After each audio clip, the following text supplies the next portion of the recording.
Crazy, schön, dass ihr da seid. Es geht gleich los. Holt euch was zu trinken und auch was zu snacken. Und wenn ihr wollt, eine Kuscheldecke oder auch nicht normal. Es geht gleich los. Wir sind heute im Vampyr. Edward oder auch nicht. Man weiß es nicht. Auf jeden Fall ist es schön, dass ihr da seid. Wir sind gleich live. Schön, dass ihr da seid. Crazy, es ist wieder an der Zeit. Schön, dass ihr da seid. Ihr nehmt euch immer so viel Zeit. Danke dafür. Ihr seid die tollsten Craziiys.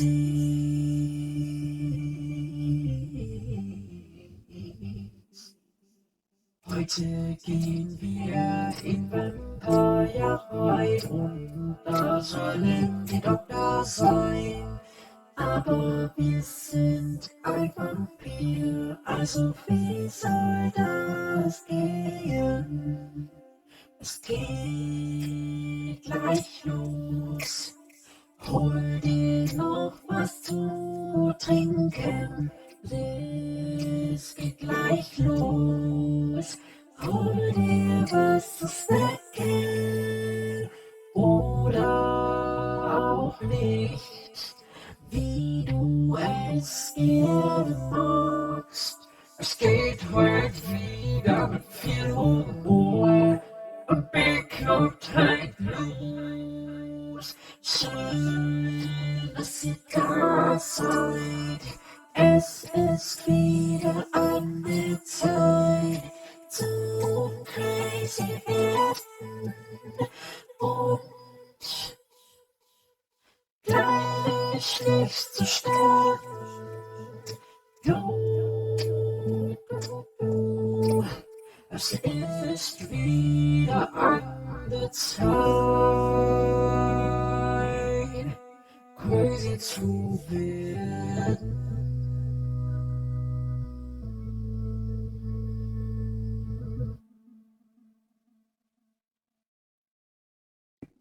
Noch wenige Minuten, aber Sie müssen wissen, die Crazy ist und sie ist da. Hallo, begrüßt Sie einfach. Let's do it, meine Damen und Herren. Und damit ein herzliches Hallöchen, ihr Lieben. Und herzlich willkommen zu diesem Stream. Hallöchen, ihr Lieben. Ja, heute mal wieder mit Perücken-Johnny am Start, ja. Ist ja mega insane. Dieser Song, das war eine Aufnahme, ne? Das war nicht ich jetzt im Original, aber ich habe tatsächlich, ich habe das eben so random einfach getextet mit dem Stimmverzerrer. Funktioniert jetzt wieder. Und es war einfach mega lustig und ich konnte nicht anders. I'm so sorry. Ich dachte so, für Vampire, ich wollte eigentlich nur so Vampir-Make-up machen und aber ich habe nicht die Sachen dafür da, deswegen habe ich das einfach mal so random frei rausgemacht einfach. Der ist immer wie ein anderer Mensch, ne? Sagt mir immer jeder. So die Leute, die mich, also meine beste Freundin zum Beispiel, die kennt mich noch, wo ich ganz, ganz lange Haare hatte. Das kennt ihr gar nicht mehr so. Das ist so mega random. Immer wenn ich meine Haare habe, so kurz und dann nachher so, hä? Ich sehe immer aus wie ein anderer Mensch. Guck, selbst wenn ich jetzt die Brille aufsetze, ich sehe immer aus wie ein anderer Mensch. Es ist doch mega cool. Es ist so lustig irgendwie. Gefühl. Aber ich fand es sehr passend. Outfit. Ich fand es sehr, sehr cool. Ich habe es aber auch so angehabt, lustigerweise. Es hat eigentlich sehr gut gepasst. Habe ich es gerade noch schnell deswegen bin ich auch 'ne Minute länger. Ich dachte: „Komm, machst du jetzt mit oder ohne Perücke?“ Aber ich finde die sehr passend, weil die schwarz-rot ist. Deswegen habe ich das noch gerade kurz gemacht, ihr Crazies. Deswegen bin ich gerade so 2 Minuten zu spät. Aber, that's okay for me und ich glaube auch okay für euch. Und mein Headset hat sich gerade angekündigt, dass es leer geht. Natürlich. Aber, that's okay for me und ich glaube schön, dass du da sitzt, meine Damen und Herren. Ich mache mal 'n bisschen lauter. Ich bin so leise heute hier. Hallo? Aber, kurzer okay Test. Und ich glaube schön, dass du da sitzt, meine Lieben. Ja, gucke mal, gucke mal. Das ist schon viel, viel besser. Viel, viel besser. Und, ja, wir spielen heute Vampire, Leute. Wir testen Vampire. Ich habe das Spiel ewig lange schon im Visier gehabt, schon vor ein paar Jahren, aber da war ich mir noch nicht so ganz so sicher und dann irgendwie habe ich es wieder aus den Augen verloren. Und, ich habe gedacht: „Komm, das ist doch perfekt heute, das mal anzufangen, das zu testen.“ Und ich habe richtig Lust drauf, weil wir haben trotzdem diesen Horroraspekt drin. Wir sind ja eigentlich so dieser Doktor und Ermittler, so wie ich das mitbekommen habe, der jetzt irgendwie aus dem, weiß nicht genau, ob es Krieg ist oder ob was anderes ist. Auf jeden Fall stirbt er und wird als Vampir wiedergeboren. Und er ist aber eigentlich ein Doktor. Und wir sollen ja nicht auffliegen. Das heißt, wir sind auch so ein bisschen. Oh, Entschuldigung. Wir sind auch ein bisschen Assassin's Creed mäßig unterwegs. Ich bin sehr gespannt. Ich bin super gespannt, was uns jetzt erwarten wird, meine Damen und Herren. Ich muss hier kurz Sachen aufheben. Und ja, schön, dass ihr da sitzt mit diesem ja, Vampire-Stream, weil heute habe ich frei und dann streamen wir natürlich. Natürlich, meine Damen und Herren. Heißt jetzt nicht, dass ich immer streame, wenn ich frei habe, aber neuestens schon, weil ich einfach sonst nicht komme, leider. Oder halt mal am Abend spontan, wenn es die Arbeit und natürlich auch alles andere zulässt, ne? Natürlich, wisst ihr natürlich auch, ne? Und ich habe einen neuen Effekt, ihr habt es vielleicht eben gesehen oder gehört beim beim Dings. Ich muss den kurz präsentieren, das ist super insane. Es ist super lustig. Oder mache ich das später? Ach nee, komm, ich mache das jetzt. Warte, ich bin jetzt mega leise. Das liegt daran, wenn ich den Voice Mod benutze, reguliert es automatisch runter. Frag mich nicht warum. Pass auf jetzt. Einen wunderschönen guten Tag. Ich weiß gar nicht, ob Sie es wussten. Ja. Aber ich klinge so ein bisschen, vielleicht kennt ihr das auch vom Abgärtling, ne? Oft schlimmer, so ein bisschen. Nur in Englisch, ja. Ist auch mega insane. Der kann man so viel Scheiße bauen mit. Stell dir mal vor, du gehst in so ein RB, ne? Hast du Charakter, der redest die ganze Zeit so. Guten Tag, herzlich willkommen. Schön, dass Sie da sind, ne? Ich erzähle Ihnen heute eine Geschichte, ne? Episch, meine Damen und Herren, ne? Na, jetzt gehen wir mal rein drauf, im Vampire, ne? Jetzt gehen wir rein da, ne? Meine Damen und Herren. Und haben Sie viel Spaß, ne? Haben Sie eben schon gehört, ne? Ja, und ja, the country says the kid will know. Ja, everything there. Ich sehe, dass du da ne? Ist immer schlimmer, Schätzelein, Hammer. Oder ein Kind. Haben Sie dazu gehört? Das ist jetzt wichtig. Bevor wir loslegen, hören Sie mir, Kind, ich höre das auch, hören Sie mir genau zu. Das ist wichtig. Wichtig. Ja? Also, es sind Alex mit ihrem Mund. Hallo. Diese Stimme. Also, pass auf, die sind ein Doktor, ja? Und die sind aber jetzt auch ein Vampir.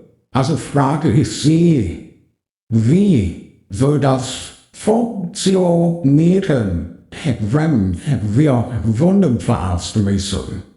Vergeht doch ja nicht, aber, nein, was ist das? Ich wollte schon, unter das verlachen oder verekeln, ich weiß es nicht. Ja, ich mache doch jetzt wieder aus, weil ich mal die Stimme. Ich finde das so lustig irgendwie. Das ist jetzt ja einfach, dann, hallo, herzlich willkommen. Herr Warstadt zur Wahl. Kann man boah. Und das ist meine Lieblingsstimme. Hallo? So Leute, wir machen das jetzt aus. Aus und dann gehen wir rein da in The Vampire. Ne? So, jetzt cool. Passt schon eher, oder so? Hallo, ich bin Alice. Schön, dass Sie da sind. Machen Sie sich machen Sie es sich bequem und wir gehen jetzt rein da. Stay or not. So reicht dann jetzt auch mal, ne? Fürs Erste. Reicht jetzt auch mal. Mic mute. Was? So reicht dann. Das ist aber, wenn es aus ist. Ich muss jetzt auch wieder umstellen. Warte. Ich habe da leider noch kein hier. Achso, du hast es mit gemutet. Ich habe da leider noch kein, sag schnell, Quickslot. Nein. Ah, ihr wisst schon. Tastenkürzel für. So, ich nenne es Tastenkürzel. Ich bin alt, ich darf das. So, wir gehen jetzt in Vampyr rein. Ich freue mich. Schön, dass du da sitzt. Ich bin sehr, sehr gespannt. Ich habe ja erst überlegt, ob wir weiter so Infected spielen, aber ich muss mich da noch ein bisschen rumwursteln. Deshalb habe ich das auch noch zur Auswahl gehabt und wollte das sowieso mal antesten vor Ewigkeiten. Und ja, Hotkey, danke, Hotkey. Genau so ist es. Der Hotkey, ne? Ich sag ja schon lange, die Frau ist der Grund meiner Schlaue. Warum Angststreich? Warum? Was tue ich denn? Was habe ich getan? Was habe ich dir getan, Chris? What the fuck? What the fuck are you doing? Und es sieht so aus, dass ich dann auch Halloween frei bekomme, meine Damen und Herren. Und es kann sein, also ich weiß es noch nicht 100%, aber ich habe es halt weitergegeben, weil wir haben eine Tradition, jedes Jahr einen Halloween-Stream zu machen. Das haben wir bis jetzt immer so gemacht, mit Horror. Und das würde ich dieses Jahr auch gerne wieder machen. Ich bin gespannt. Hast du ein Delay im Stream eingestellt? Nein, das liegt daran, dass wir auf Prozessor streamen, so wie gestern auch. Was? What the fuck? Jetzt wird's aber kriminell, ja, ne? Nee, ich habe kein Delay eingestellt. Ihr habt aber automatisch mehr Delay, als wenn wir über Grafikkarte streamen. That's normal. Im Vampyr hat jede deine Taten Konsequenzen. Das Spiel speichert automatisch. Immer, wenn dieses Symbol auf einem Bildschirm erscheint, wird das Spiel gespeichert. Warum ist es so episch gerade? Bitte schließe das Spiel nicht, während dieses Symbol erscheint. Okay, ruhig dich. Beruhigen Sie sich. Beruhigen Sie sich.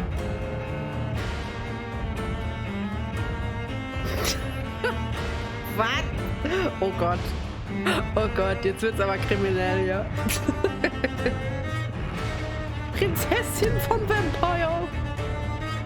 Höret, höret. So. Die Musik ist sehr laut. Aua. Das brauche ich morgens als Wecker. Well, a voice never lies and yours clear. What will London have to say to me? Oh, die Stimme ist aber My cool. mother had a beautiful, soothing. I still hear voices in my head every night. This is voice in my head. What will London have to say to me? Oh, die 7 nehme ich. I still hear voices in my head every night. Oh, das ist aber auch so eine verrückte Omi. Oh, das ist schwierig. Ein herzerfrischendes Moin Moin an alle durchgeknallt. Und hallo Tinkerbell, hallöchen meine Liebe. Na, wie geht's dir? Schön, dass du da bist. Ich spiele heute Vampyr, deswegen die Perücken-Johnny. Perücken-Johnny kommt auch manchmal zum Einsatz. Hat man lange nicht mehr. Schön, dass du da bist. Schön, dass ihr da seid. Filmsequenzen. Ich würde sagen 8. Machen wir alle solide 8 oder was? Musik ein bisschen runter. 7 vielleicht oder 6. My So. mother had a beautiful, soothing voice. Well, a voice never lies, and yours clearly is the voice of a gentleman. Die ist I nervig. still hear voices in my head Was? every night. Every night. Ich will auch mal synchronisieren. Ist super anstrengend, aber ist bestimmt mega lustig. Eher schon lauter. Ich kann mich auch lauter stellen. Hi. Uah. Weggeflogen. So. Ich höre mal kurz selber rein. Eher schon lauter. Ich kann mich auch lauter stellen. Das hört gleich eh auf. Das ist jetzt nur wegen dem... Das ist jetzt nur wegen dem... Ich höre mal kurz selber. Wegen dem Menü. So. Das ist aber immer so. Video. Allgemein. Passing an. Vollbild an. Ja. Es geht doch nicht, Mann. Oh, auf Ultra will ich aber nicht spielen. Ich spiele jetzt mal alles so ein bisschen auf Medium. Wir können es auch auf Hoch spielen, aber... ich mach's lieber mal auf Medium. Steuerdichte lassen wir so. Jetzt machen wir Medium. Auflösungsgrade 100%. Zurück. Sichtbarkeit des Kampfmodus. Kampfhuts an. Ja, natürlich. Das weiß ja gar nicht, was Sache ist. Helligkeit lasse ich so. Finde ich gut. Soll ja auch ein bisschen düster sein, ne? So, seid ihr bereit? Ich weiß nicht, was mich erwarten wird. Also, lauter, dann fallen wir ja vom Stuhl, wenn du wieder quietst. Ja, deswegen. Deswegen, ich kann es auch wieder runter machen. Das ist das Schöne bei Elgato, du kannst einfach ein Rädchen drehen. Mach's wieder leise. Story-Modus hätte ich gerne. Spiele Vampyr mit wenig Herausforderung. In diesem Modus wirst du nicht das volle Spielerlebnis haben. Warum? Dafür kannst du die Geschichte genießen und fast Ja, ich will schon die Geschichte, ne? Erlebe das Original Vampyr. Die Charakterentwicklung schreitet schneller voran, wenn du Bürger tötest. Die Schwierigkeit der Kämpfe hängt von der Anzahl der Bürger ab. Kann man nicht beides machen? Ich spiele Vampyr mit größer... Ja gut, ich will aber einen Story-Modus haben, Leute. Ich mach Story-Modus. Ich will die Story erleben. Die soll sehr gut sein. Tigger beschreibt, hallo, mir geht's okay. Musste mich heute Morgen auf unbestimmte Zeit von meinem Freund verabschieden, wegen Arbeit. Oh nein, das tut mir leid. Seit ich zu Hause bin, liege ich im Bett und habe zwischendurch noch 3 Stunden geschlafen. Video gedrückt. Das meine ich ernst. Wir sind für dich da. Vergesst das nicht. 8 voracious beasts born from 8 restless nights. Ich hoffe, du kannst hier ein bisschen 4 abschalten. nails piercing the flesh of the sinner. 1 prayer for the summoned, called by this song. Durch das Is Lied. perhaps the Was für ein countdown Lied? to oblivion Der for the once proud Vampyr city of London. Is kommt perchance her herbei. inhabitants' last dance alone to face death and pestilence. Confronted by the eerie and unknown, mortals became desperate for answers. A flock's flight makes for an omen, the falling of a star a dire presage. Turning to priests for interpretation when there was no reason to be found. When religion failed, men turned to science. I saw them build such vain cities, crafting machines made for endless war. New questions flourished as old answers withered. What is darkness but lurking sun? What is wall but enslaved stone? What is glass but tortured sand? What is song but a call to arms? What is hate but jilted love? What is life but death pending? Nein. Nicht alles, mein Guter. So, jetzt bin ich nämlich eh wieder laut. Deswegen habe ich mich ein bisschen runtergestellt. Der Tod. Einst der Apfel gepflückt vom heiligen Baum. Gott strafte mit Sterblichkeit. Wieso denn strafte? Ja, wie man es nimmt, ne? To keep mankind from ascending to the stars. They were all so wrong. Death is not a wicked thing. Also doch im Krieg, ne? Das sind sie gefallen. Und er erwacht jetzt, genau?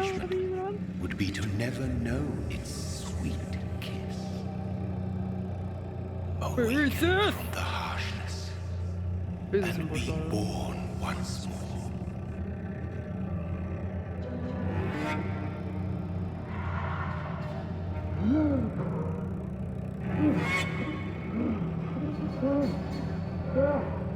Und das Kruzifix.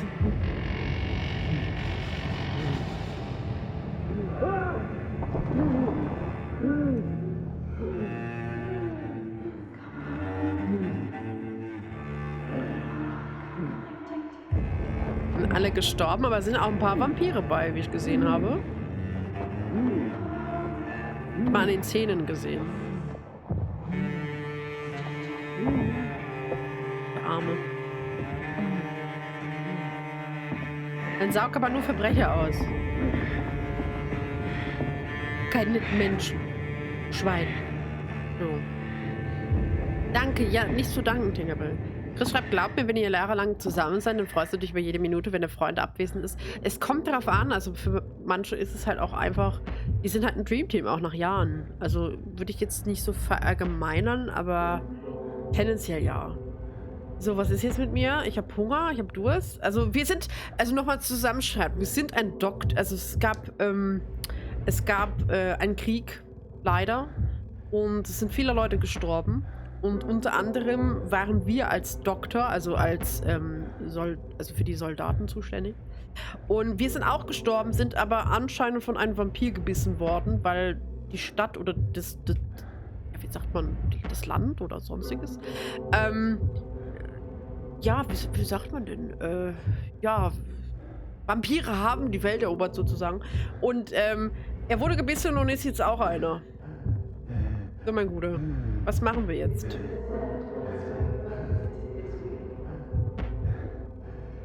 Wo willst du denn hin? Wenn ich gelaufen bin, Hammer. So. Entschuldigung. Wir drücken nicht alle, Tinkerbell. Wir drücken nicht alle. Wir sind 3 Jahre zusammen. Süß! Ja, ich bin mit meinem jetzt auch 4,5. Manchmal hat man so, also ich kann Chris auch verstehen, manchmal hat man so Momente, aber bei vielen läuft es auch ganz gut. Das ist immer ganz schön. Es zerreißt mich trotzdem das Herz. Oh, ist so süß. Ist so cute. Das ist doch die Hauptsache auch, ne? Das ist auch viel wert. Also, ich sag mal so, die ersten 2 Jahre... So thirsty. Ja, du hast Durst. Du hältst jetzt mal den ran, du kannst Wasser trinken hier. So. Ich rede mit meinem Chat. So. Es ist halt nun mal so, dass die ersten 2 Jahre sind immer so, und nach dem 2. Jahr, wenn du dann immer noch dieses hast von wegen, ich freue mich, dann ist es eigentlich, weißt du auch, dass es hält. Ist so meine Meinung. Chris schreibt, ach ja, Jackie, wann sollen wir eigentlich den Ausflug in die Berge planen? Du musst halt vorher die Lebensversicherung erhöhen.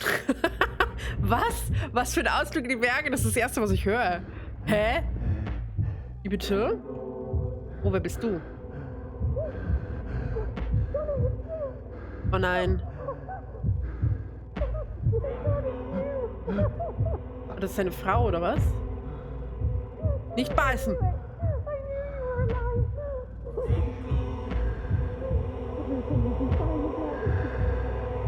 Vorsicht! Nein! Ich verbiete das. Kruzifix!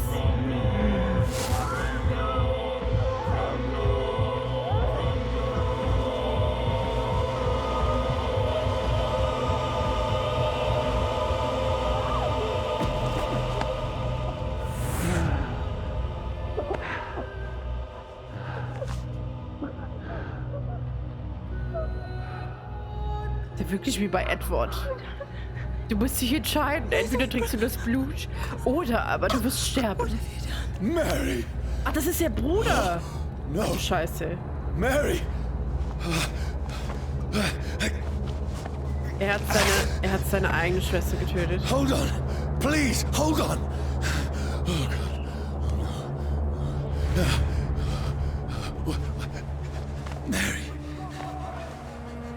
Nämlich sass. Ja, doch, so ein bisschen hat er, ne? So diese Eckzähne.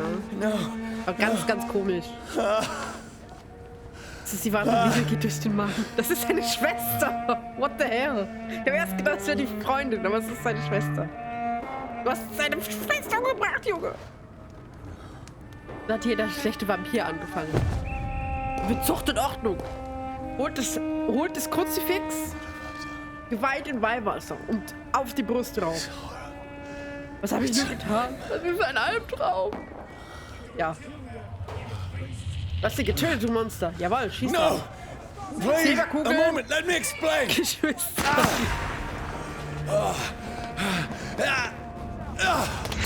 Ja, du bist jetzt einer von ihnen, ne? These patrols are after me.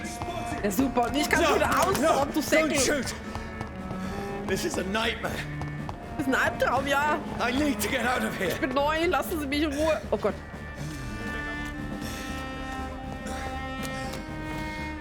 Kannst du hoch? Alter, what the fuck? Wieso kann ich nicht hochspringen? Dann weiter. This can't be happening. Das kann doch nicht wahr sein, natürlich. Hallo. No, please, stop. I mean you no harm. Oh, shitty McTitty. Ich weiß nicht, wie schön man muss. Oh, Mary. What have I done? What's all this about? Shit, where'd it go? Now, I can defend myself. Noch her. Kill that thing! Junge. Who are you? Sorry, but you left me no choice. Komm her. Oh, eigentlich diesen Stimmenverzerrer, ne? Aber ich will das nicht. Ich will der Gute sein. Who are you? Stupid beast! Maul.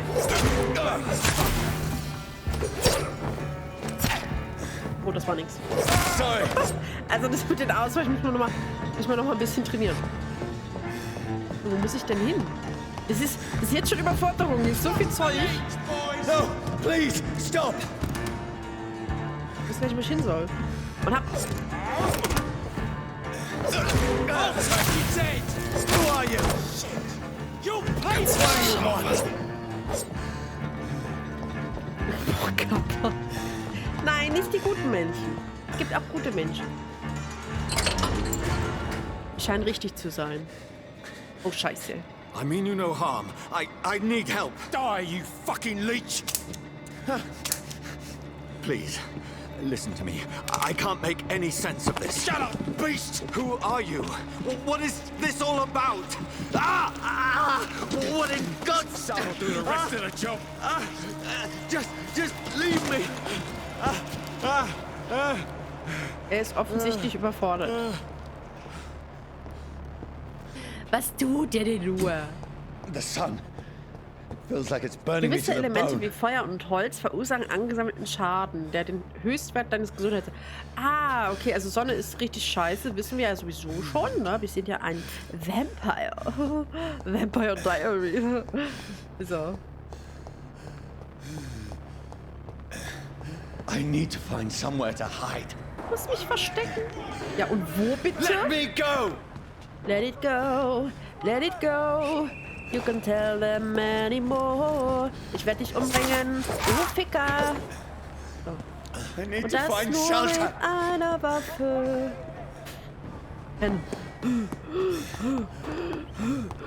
Okay, wir schleichen uns ran. Kannst du dich hinducken? Du kannst dich nicht ducken. Okay, cool. Perfekte Voraussetzung. Oh, diese Autos. Könnte so schön sein, nicht? Let it go. Let it go. Is anybody there? What is this place? Was ist das für ein Ort? Schiebe. Jetzt kommt der Pups. Oh. Wegen der Anstrengung, wisst ihr? Place seems abandoned. I should be safe enough here. Sollte ich sicher sein. Da kommt die Ente wieder. Oh, hier ist ein Porträt. Ein Porträt.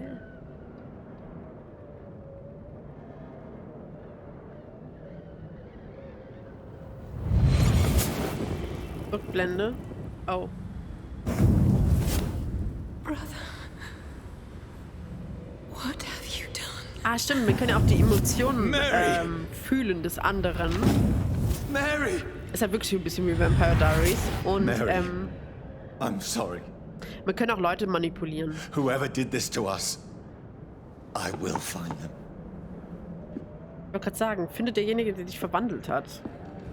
Aber ist die Frage, weil es ist ja so oft so in diesen Büchern oder Filmen, ist es dann nicht so, wenn er den jetzt umbringen würde, dann ist er ja trotzdem noch ein Vampir. Bei manchen ist es aber so, da wird es beschrieben, ja, wenn du den umbringst, der dich verwandelt hat, bist du wieder ein Mensch. Bin mal gespannt, wie die das hier gelöst haben. Aber ich glaube nicht, weil wenn du ein Vampir bist, bist du ein Vampir. So. Feuer und Sonne. Neues Sammlerobjekt. Feuer und Sonne. Blutsager fürchten sich... Ich brauche eine andere Stimme. Oder? Nee, komm, wir machen es nochmal. Blutsager fürchten sich nicht von der Sonne oder Feuer. Und sie verbrennen auch nicht oder werden zur Asche, wenn sie Tageslicht abbekommen. Aber es tut ihnen wirklich höllisch weh. Ich habe mal persönlich einen Vampir an einen Baum gebunden, um zu sehen, was passiert, wenn die Sonne aufgeht. Seine Haut schwätzte sich in ein paar Minuten, als ob er von innen verbrennen würde. Ja, seine Augen und sein Fleisch schmolzen und ich sah, wie sich seine unheiligen Knochen bewegten und quietschten. Ja, als das Monster den ganzen Tag versuchte, freizukommen. Am Ende war es nur noch eine ausgetrocknete Leiche, die sich aber wieder erholte, nachdem die Sonne hinter dem Horizont untergegangen war. Ich schnitt ihm den Kopf ab, um ihn schlussendlich zu vernichten. Als ich dasselbe mit Feuer versuchte, verkohlte ein anderer Blutsanger für immer zu Asche. Feuer ist die Waffe unserer Wahl, Brüder. Man tötet diese Biester am besten, indem man sie verbrennt. Auskennt eure Feinde von Karl Eldritch, Anführer der Wache von Briven. Nein, das ist falsch, mit Silber. Mitten ins Herz. Mein Gott. So, hier war noch irgendwo eine Notiz.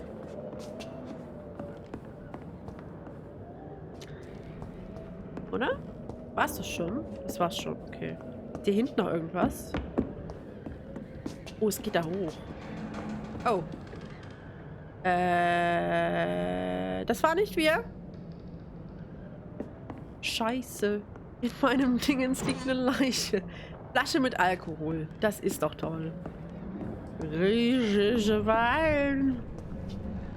Und es geht so los. Erstmal trinken. Oh, scheiße. Oh, das war eine Vampirin. Oh Gott, die hat aber... Haben sie ihr die Zähne gezogen? Das sieht ein bisschen so aus.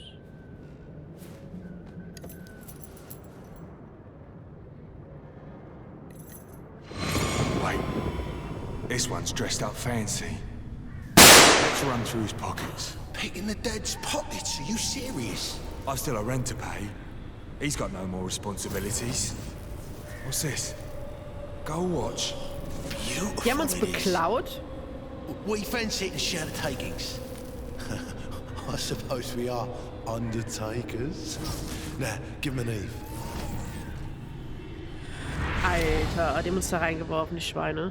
Dankeschön für die 50 Biddies, lieber Dennis. Und Hallöchen, wie geht's dir? Danke für die Jumpscare. Heute ist wieder Perücken-Journey im Start. Ich spiele Vampire. Ich wollte es immer mal spielen und irgendwie habe ich es dann aus den Augen verloren. Und heute testen wir es mal an. So. Schön, dass ihr alle da seid. Zu dieser Stunde. So. Ich mag diesen Art-Style, mag ich ganz gerne. Was kein Spiegelbild. Ein Vampir. Hab das Spiel auch. Oh, nice. 12 Träume der roten Königin mit der steinernen Krone. Mit Augen wie Schnee, dass ihr Verweilen sich lohne. Augen wie Schnee. Mhm. Ein Gebet für den einen, den schrieb durch das Lied. Ein Kind aus dem Dunkeln, das sich noch nicht entschied. Are you referring to me?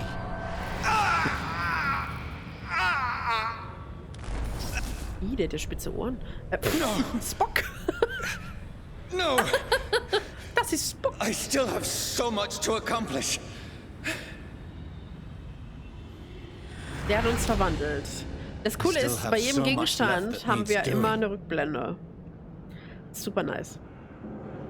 Gab ja mal kostenlos bei Epic. Ach so, cool. Nee, ich hab's gekauft. Wie geht's dir denn?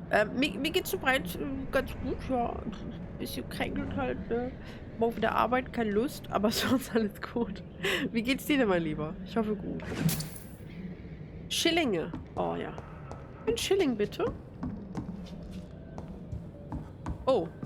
Hier liegt noch. Hier sitzt noch jemand. Auch ein Vampir. Ein Vampirhaus.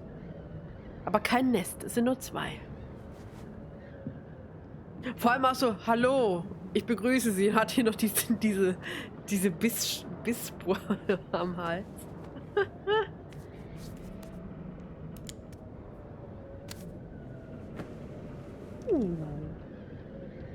Give me this thing, the good cold here.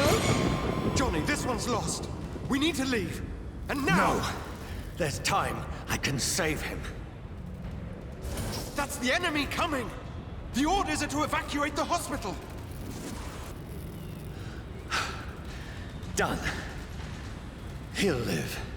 And now what? We fight. Killing is a hell of a lot easier than healing. Oh.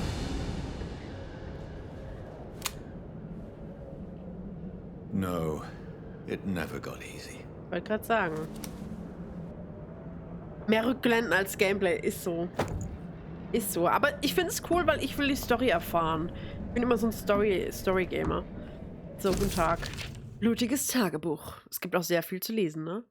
15. Oktober. Schlecht geschlafen. Becky hat die ganze Nacht lang gehustet und das Fieber lässt sie fantasieren. Am Morgen hörte ich großen Lärm. Er kam von einer riesigen Maschine, die ein paar Männer zum Ufer gebracht haben, um ein großes Loch zu graben. Eine Art von Schaufellader. Vielleicht könnte ich zu ihnen gehen und nach Arbeit fragen. Becky braucht Medizin. 16. Oktober. Ich habe mit den Männern am Schaufellader geredet. Sie sagten mir, dass sie überall in London Massengräber graben. Offenbar Vorsichtsmaßnahmen. Gibt es eine neue Epidemie? Kommt die Grippe zurück? Sie hatten keine Arbeit für mich. Becky hat letzte Nacht etwas geschlafen. Die Gießerei wurde geschlossen und es gibt hier keine Arbeit mehr. 19. Oktober. Ich ging nach London, um ein paar Lebensmittel und Medikamente zu finden. Keine Züge. Es hat den ganzen Tag gedauert, über diese Themse und zurückzukommen. Becky scheint es besser zu gehen. Ich habe Suppe gekocht, die sie gegessen hat. Medizin habe ich keine gefunden, nur ein paar Spritzen und Schlaftabletten auf dem Schwarzmarkt. Natürlich ist immer gut, das zu kaufen, weil es gepanscht ist. Wir haben kein Geld mehr. Vielleicht schaffe ich es morgen ins Pre-Broke Hospital zu gehen. Es ist aber so weit weg und ich habe Angst, meine Frau so lange allein zu lassen. Oh, süß. 19. Oktober. Becky hat sich ein paar Stunden nach dem Essen übergeben. Sie ist inzwischen so schwach, dass ich weinen möchte. Sie sagt bei Nacht, höre sie draußen Stimmen. Sie sagt, sie möchte Fleisch essen. Wo soll ich Fleisch hernehmen? Morgen werde ich das Haus gegen Plünderer verbarrikadieren. 21. Oktober. Die Männer mit dem Schaufellader haben aufgehört, das Massengrab auszuheben. Ich habe letzte Nacht Schreie gehört, als ob sie angegriffen wurden.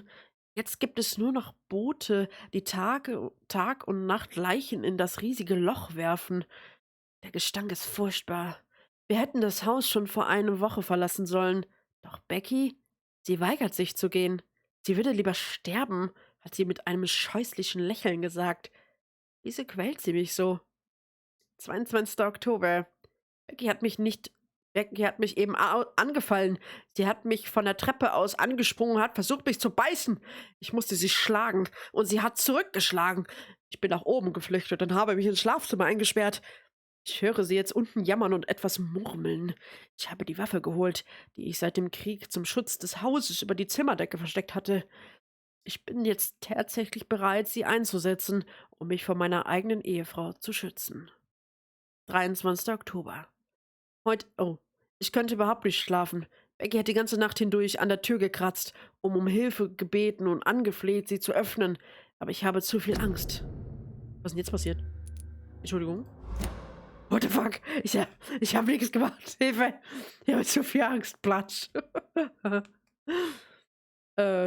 Wo waren wir denn jetzt? Ich habe zu viel Angst. Ich warte jetzt nur noch auf ihren Tod. Es dauert nicht mehr lang. Ich bete, dass Gott es bald beenden wird. 24. Oktober. Heute Morgen war ich so hungrig. Ich habe versucht, runterzugehen. Becky hat in den Sesseln beim Kamin gesessen. Sie war wie ein Hund gehäschelt und mich beobachtet, ohne sich zu bewegen. Nur ihre Augen sind mir durch den Raum gefolgt. Ich habe mit der Waffe auf ihr wunderbares Gesicht gezielt, doch sie hat nichts getan. Ich konnte nicht abdrücken. Bin ziemlich in mein Zimmer gegangen. 25. Oktober. Das Haus ist still wie... Quack. Das Haus ist still wie ein Grab. Keine Geräusche mehr. Becky ist jetzt tot. Vergib mir, meine Liebe. Ich konnte dich nicht retten. Ich werde früh genug wieder bei dir sein. Oh. Also halt mir fest, die ist auch eine Vampirin gewesen oder wurde verwandelt. Und ja, er ist quasi auch ein Vampir geworden, weil sie ihn ja gebissen hat. Und hier kann ich nächtigen, das ist schön. This makes no sense. None of it. No sense at all. Es gibt mir so viel Vampire Diaries Rückblenden irgendwie.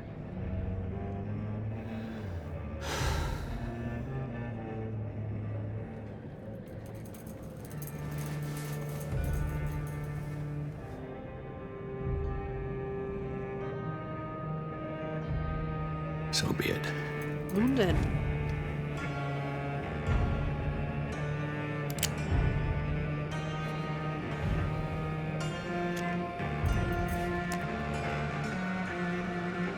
Rational thinking only. Triggerwarnung.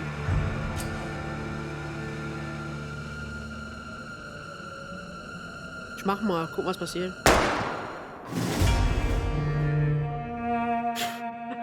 Er ist ja freigestellt bis zur Unendlichkeit.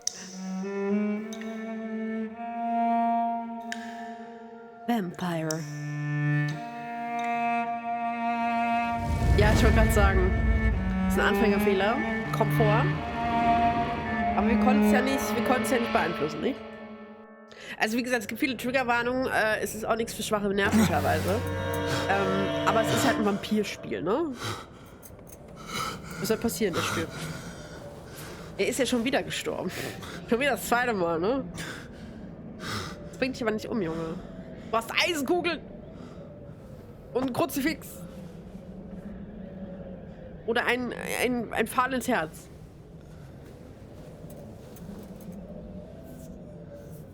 This is absolute madness. I've lost touch with the real. Der Arme, ey. Madness it is, as mad as the moon, contains blinding sunlight into a glowing reflection. Entwicklung. Betten im Unterschlupf ermöglichen es dir, dich zu entwickeln und auszuruhen. Sammle Erfahrungspunkte und Stufen aufzusteigen und deine Vampirsinne zu verbessern. Ja, Autographie. Beginne mit der Auswahl der verfügbaren Fähigkeit. Autophagie. Ja, natürlich. Hammer. Nehmen wir das. Guten Tag. Das ist ja wie bei Dead by Daylight so ein bisschen. Guten Tag. 200 Heilung. Oh mein Gott, wie cool. Dankeschön. Habe ich das nicht ausgewählt? Achso, ich muss halten. Oh yeah. Schon Level 2. So, Klauen, Blutspeer, Schattennebel. Oh, aggressiv. Klauen, wie viel Schaden machen die? 22 Schaden. Die hätte ich gerne. Jawohl. Klauen! Ich bin nicht klauen. Zustand des Körpers 50 Gesundheit. Physische Stärke, ich würde sagen Gesundheit. Haben wir mehr Leben. Aber reicht nicht mehr. Blut. Großer Durst. Bestätigen. Achso, bis. 100% Schaden. Oha. Oha, erhöhte Versuchsschaden. Okay, das brauchen wir als nächstes. Nice. Nice, Leute. Nice.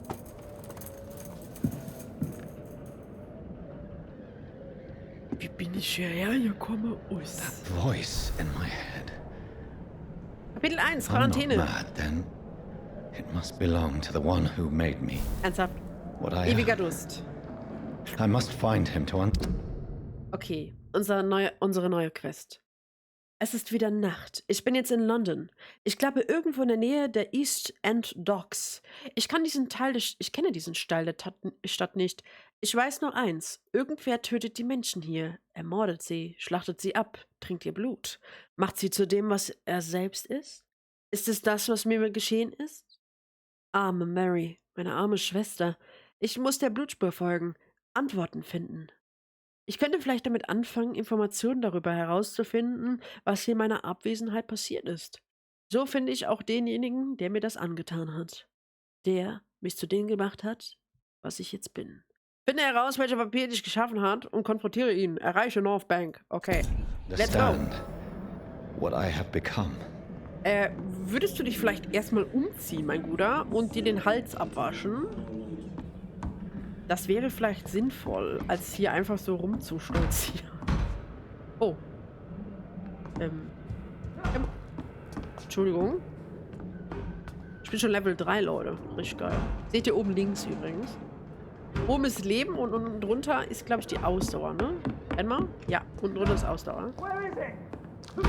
Wo ist er? These people want me dead. I need to leave now. Ja, du musst weg hier, das ist richtig.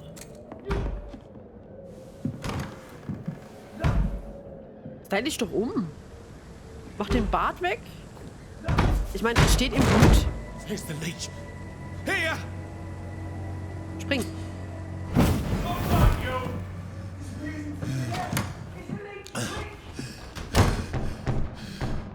My head's spinning.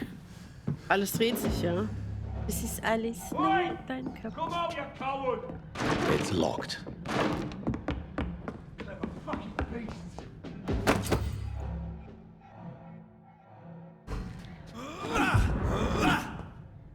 Tschüss zur Notunterkunft. I'm still in Southern. Kann ich die Jacke mitnehmen? I must reach the West End. Warum eigentlich nicht? Go back home. Ja, Moment. Ich will mich doch mal umsehen jetzt hier. Ruhig mal. Ich hätte mir erstmal ein anderes Outfit angezogen. Geht das nicht? Ja gut, dann sei halt sehr offensichtlich. So unlogisch. Schocken. Drücke rechte Maus, um in seinem Flock zu verwenden, um Schockschaden zu verursachen. Du kannst einen geschockten Feind beißen. Die, Vermin! Ja, dann komm her. Komm zu mir. Komm zu mir. Komm her!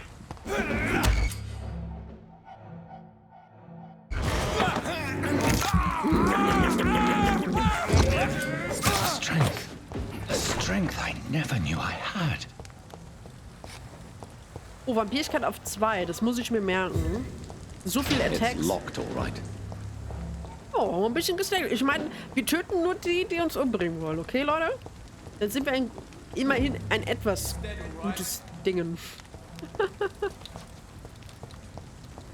Kann ich... Oh mein Gott. Chris. Alter. Danke für den Donnerblitz und die 10 Biddies. Dankeschön. Leech spotted! Watch out! Was war das denn?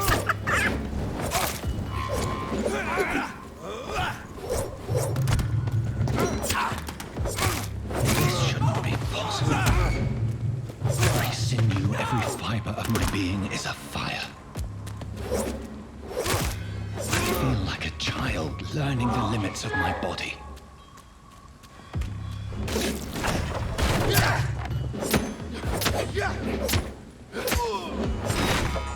My strength, my reflexes. I'm not human anymore. Das hat nicht funktioniert. Ich war zu langsam mit der Attack. Ich wusste nicht, dass sie so lange braucht.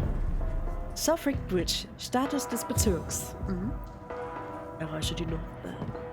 Ich dachte auch, das passt gut, weil es ist ja, auch wenn es so ein bisschen Vampir ist und ein bisschen sneaky-peaky. Warum? I've come to talk with you again. Es ist ja trotzdem Horror, Leute. Anderer Horror, aber es ist Horror. Deswegen hat ich Bock drauf.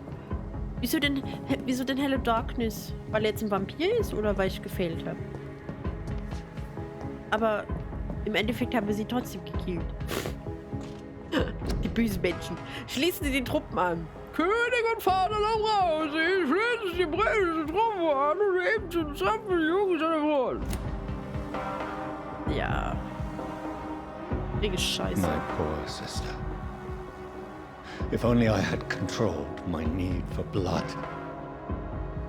Mary, someone will pay for what happened to you. For what happened to us. Aber er nimmt einen Flock, um Leute zu töten?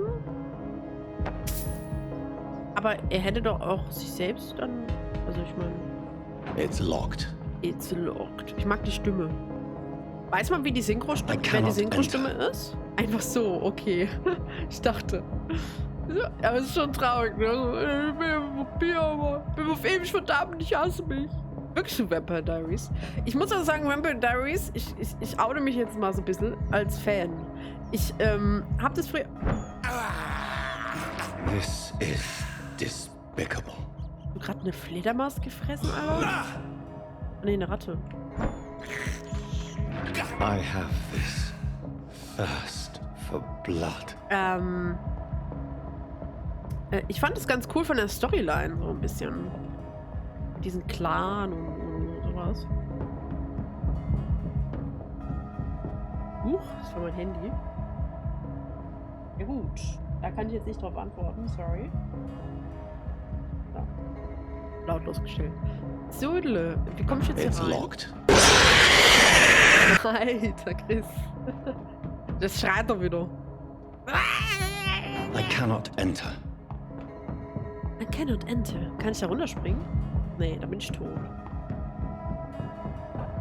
Auf F. Ah, macht Sinn. Dizziness from the jump. I can now control it.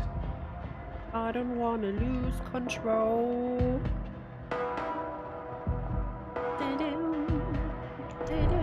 So, Break Bridge, das ist so stabil. Stabil, Bruder, stabil. Entschuldigung. So, ich renne geschwind. Ich will die nicht. Die armen Ratten, lass die Ratten rum.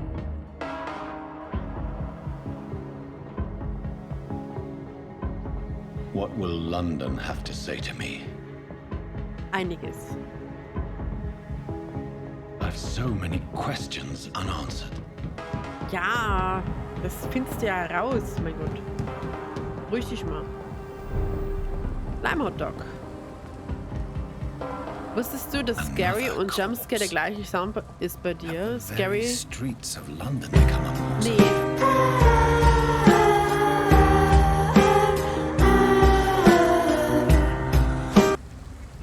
Der F wie springen ist doch klar. Ja klar, natürlich. Nee, wusste ich nicht. Wusste ich nicht. Die zwei Songs hatte ich, die zwei Dings waren tatsächlich schon drin.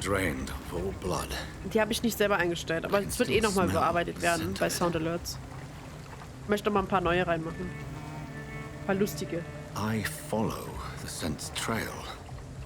Perhaps Ja, it will Folge. lead me to my Nimm die assailant. Fährte auf. Und Dankeschön für die 50 Biddies. Dankeschön. Sinne. Oh ja. Fresh blood. Ist wieder The Jägerinstinkt. smell is so strong. Kannst du bitte da hoch? Danke. There is no one in sight. Der ist hier hochgesprungen wahrscheinlich.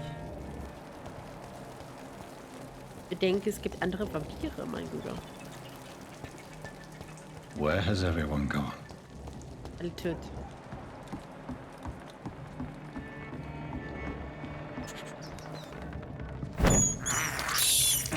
This is despicable. Das ist abscheulich.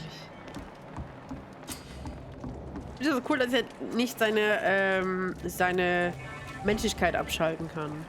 Da unbekannt. Qualität des Blutes, Fragezeichen. At last, a little life. Wir Good reden mal evening, mit ihm. sir. I wondered if I could ask for your help. Wow, you look like you need a drink. Yes. I apologize for my outfit. It's been a long night. Been there, seen that. Don't worry, things can only get worse. Wir müssen natürlich auch, jede Entscheidung hat eine Konsequenz, ne? Was ändert? Nee. Nein. Nee. Ist jemand in die Bar gekommen? Was ist hier los? Was ist hier los? Wir tun mal auf Neuer. What's going on around here? It's like everybody is hiding. You must be new here. Have you not heard about the murders? Everybody fears the return of the sewer dog. Ist es bloß ein Märchen? Wer ist diese Kanalratte? Who is this sewer dog? It's the local bogeyman. Convenient answer for every crime that happened for decades. You murdered someone, blame the sewer dog, eh? Ist es bloß ein Märchen? You make it sound like it's a fairy tale. People will always believe in monsters. It's easier than accepting their own darkness.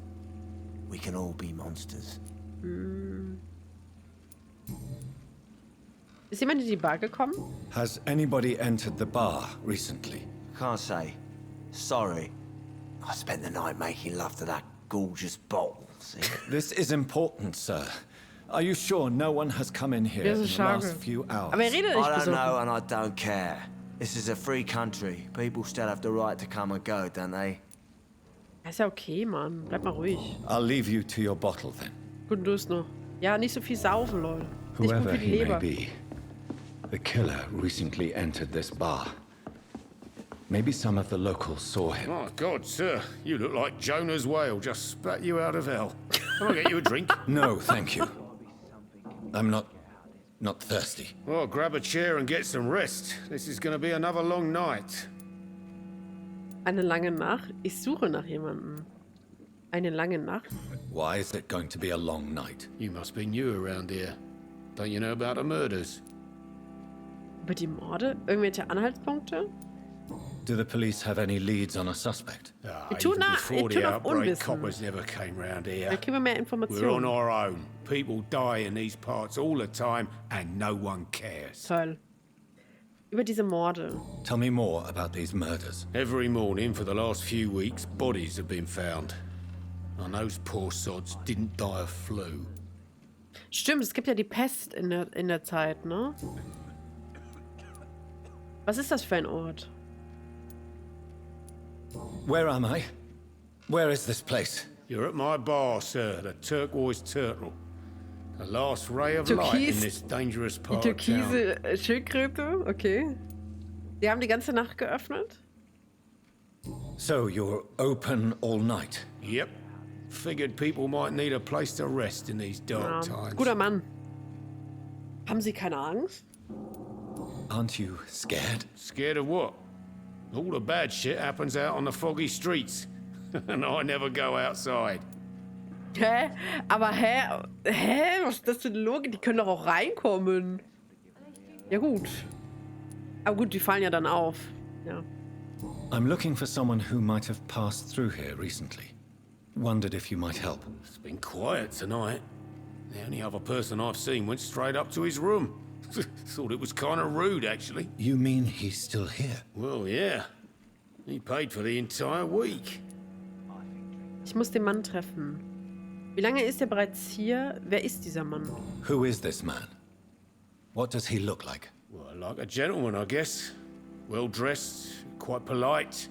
Das kommt hin. Professor or something fancy like that. Always writing, reading notes.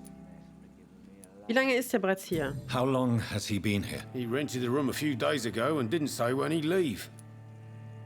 Aber es ist schon, ich meine, das ist ein anderes Zeitalter, ne? Aber guck mal, wir sind ja eigentlich auch random und gehen zu ihnen und sagen, hey, haben Sie diesen Mann gesehen? Das ist eigentlich schon so ein bisschen, ja gut, ne? Und irgendwie so wild fremd mal so ein paar Informationen rausgeben. Ich muss den Mann treffen. I need to meet this man. I have questions. Just climb the stairs and knock on the first door. I heard him open his window, so I guess he's still awake. And, yes? No funny business, you hear me? This is a respectable establishment. Guter Mann. Der weiß genau Bescheid. Ja gut, wir gehen mal hoch, ne? Stell den Mann im Obergeschoss der Türkis-Tödel zur Rede. Türkise? Oh, wenn ich das sehe, krieg ich so Lust, irgendwie Rust, irgendwie was aufzubauen. Oder in anderen Spielen und dann so ein RP zu machen. Hätte ich richtig Bock drauf. Ich habe noch nie RP gemacht. Oh, ich würde es gerne machen. Prewen has several patrols roaming the area. They do not pursue me. But they're looking for vampires, and they're most efficient. They'll not relent until the killer has been identified. I have a common objective, but I require... I think someone is eavesdropping. Are you certain?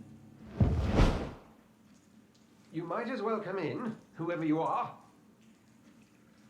LOL, der macht einfach die Stimme nach, die ich auch noch machen kann. Slowly, vampire. Who are you? I mean you no harm, saith the vampire.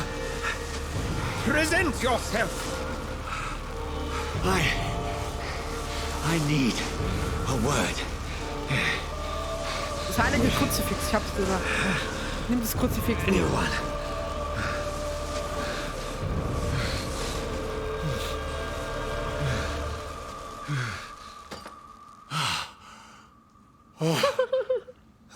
Sympathisch. Well, that's something I can do for you. Damit kann ich dienen. So geil. Mag's jetzt schon.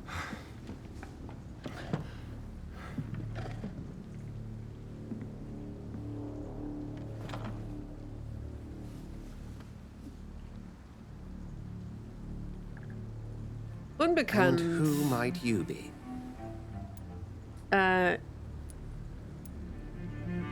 Sie zuerst.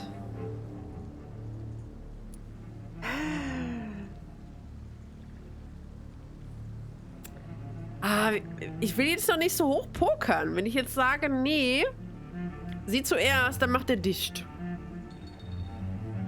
Weil er hat sich jetzt schon bereit erklärt, mit uns zu sprechen. Ich würde sagen, ich weiß es nicht. I'm not sure that I know anymore. Might I at least learn the reason of your presence? That's none of your concern. Sir, you have entered my room in the middle of the night, pale as a corpse and shaking like a tree. So please, indulge me. Someone is molesting people. In fact, killing them. Biting them.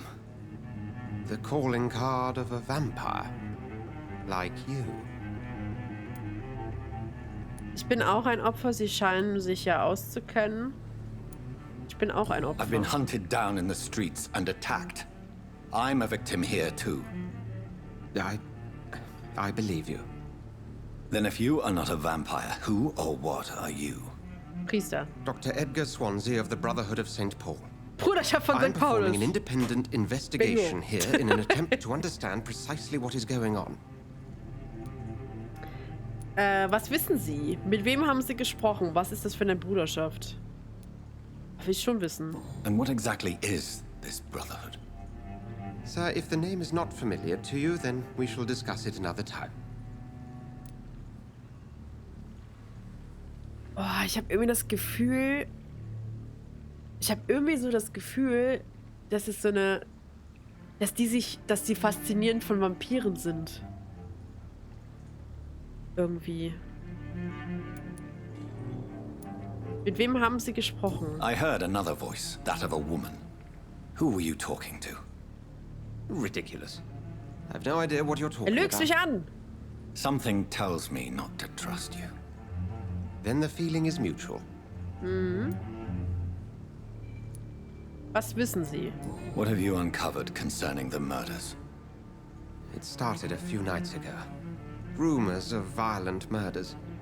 The docs have always been, shall we say, somewhat unsavory. But this is different. How different? A vampire is at work here. Famished. Reckless. It must be brought to ground, and quickly. Dann helfen Sie mir. Then help me find the culprit. I may, if you'll first tell me why you opened this door. I followed a trail. The scent of blood from a recent victim. It led me here. You thought I was your aggressor. That explains a great deal. We're both chasing the same shadow. Bin nicht sicher. Ach, Leute, ich weiß nicht, ob wir dem so vertrauen können, um ehrlich zu sein. Was glaubt ihr? Ich bin nicht sicher. Ja, nein. Er hat auf jeden Fall mit jemandem gesprochen.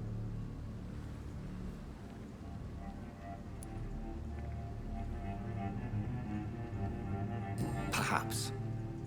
This is all new to me. I'm not even certain what I'm looking for. You should let me handle this affair. You've no idea what you're up against. No. I will find the monster. He is mine. How will you do any better than I? But then let me ask you this. What are your intentions if you find the killer? Ich werde ihn erledigen. Ich werde ihn erledigen. Ich weiß es nicht. Ich will antworten. I will at last have the answers to my questions. Then I can only wish you good hunting. And pray we shall meet again. Vergönnt sein. Oh, der werte Herr. Ich vertraue ihm kein Stück. Weil wenn ich jetzt gesagt habe, ich erledige ihn, hätte er wahrscheinlich gesagt, ja, im Namen der Bruderschaft könnt ihr das machen. Hier labert doch eine. Wer ist das?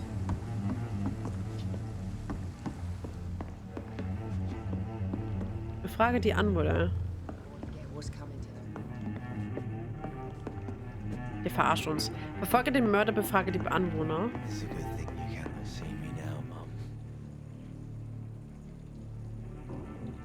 Irgendwas stimmt hier nicht. It's locked. Wir sind immer noch nicht umgezogen. If Swansea is not my attacker, it means somebody else came here tonight. Someone must know something. Sie ist unbekannt. Evening, sir. Can I help you? I have a few questions for you. Well, if you must. Was ist hier los? Ich will die Wahrheit. I spoke to Dr. Swansea. He's not the man I'm looking for. Now, I want the truth. The truth? What do you mean? I suspect that someone else was here tonight, and I don't think Tom wants to tell me about it. I'm just the barmaid here, okay? If Tom says you're the only visitor we had, then you're the only visitor we had. I can feel your fear, madam. Please, tell me what's going on. It's Will. William Bishop. He came in here earlier tonight and he... Well, I thought he was going to clock someone. Aha. Warum haben Sie eine solche Angst? Why are you so afraid? I mean, his skin. His hands. I scrubbed every glass and every chair that he touched. God, I hope it's not contagious. Oh. Was ist heute Nacht geschehen? What happened tonight? He was dead drunk as usual. But my God, his eyes. His face. He must have caught something awful. He shouted and cried. It was terrible. Er hat sich verwandelt. Erzählen Sie mir von ihm. Tell me about this William Bishop. Will was a sailor who worked at the cannon factory before he lost that job. A nice bloke, really. He's never been violent. Until tonight. Why keep it a secret? Why not tell me about it? Tom's nothing if not loyal. After Will lost his job, he offered him one ear. They used to be good mates. But recently, well... Ah, deswegen. Will started to get very aggressive. I see. Thank you for your candor. I'll be sure to talk to Tom. Ich werde mit Tom sprechen. Bürgerhinweise. Du hast soeben einen Hinweis entdeckt. Ja, wir haben es aufgespürt, ne? So, warte mal.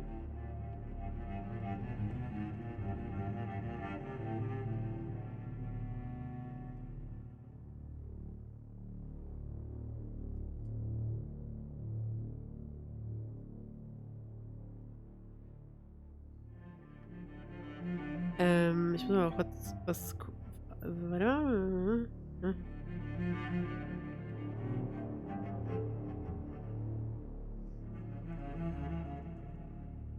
Da. Diesen. Ja, hier. Detail des Bürgers. Als Vampir benötigst du menschliches Blut, um dich zu entwickeln. Der Balken mit Blutqualität zeigt die EP an, die du erhalten wirst, Wenn du einen Bürger aussaugst. Freigestellte Hinweise erhöht die Menge. Ja, eigentlich. Bürger Cavendish. Okay, dieses bis 1500. Hinweis gesperrt. Okay, wir gucken mal weiter. Dyson Delaney. Erschöpfung 30% Verlust des Blut der Blutqualität, weil er besoffen ist.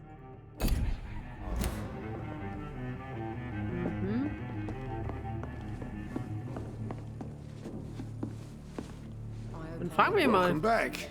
Did you find what you were after? I can't say I have.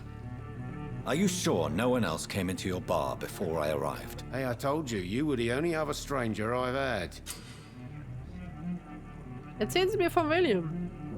Tom, talk to me about the visit from your old friend William. Yes, Will came by tonight, but he's not my friend anymore. Wir haben ihn gerade quasi manipuliert, dass er uns das sagt. Warum lügen Sie mich an? Why lie to me if he is not your friend? I didn't lie. I said you were my only unannounced customer, and that's the truth. Ja gut. Im Endeffekt waren die gute Freunde, das stimmt. Wer ist er? Who is he? William. Just an old sailor who loves his gin too much. He worked for years at the canning factory before it closed. Wie verhielt er sich heute Nacht? How was he tonight?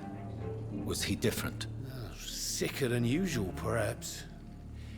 He whined and mumbled about how mean people were to him and how he'd like to talk to me outside, and then he left when I refused.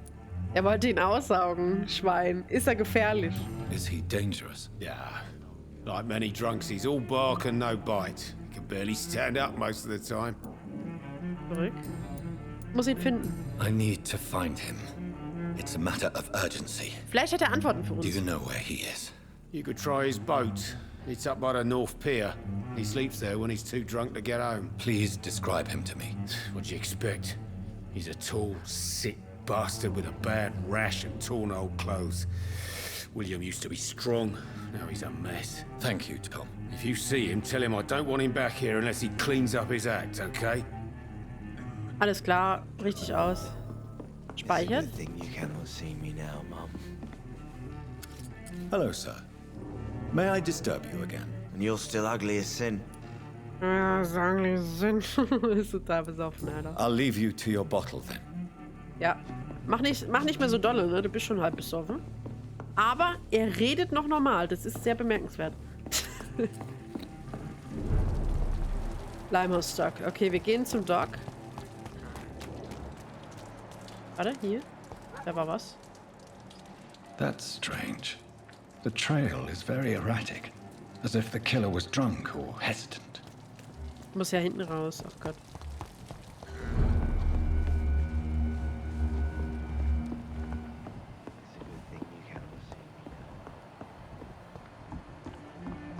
Da unten, oder? Ja. Doch hinten raus.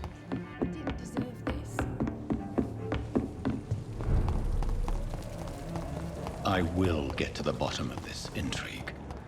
What's been done to me, to this city.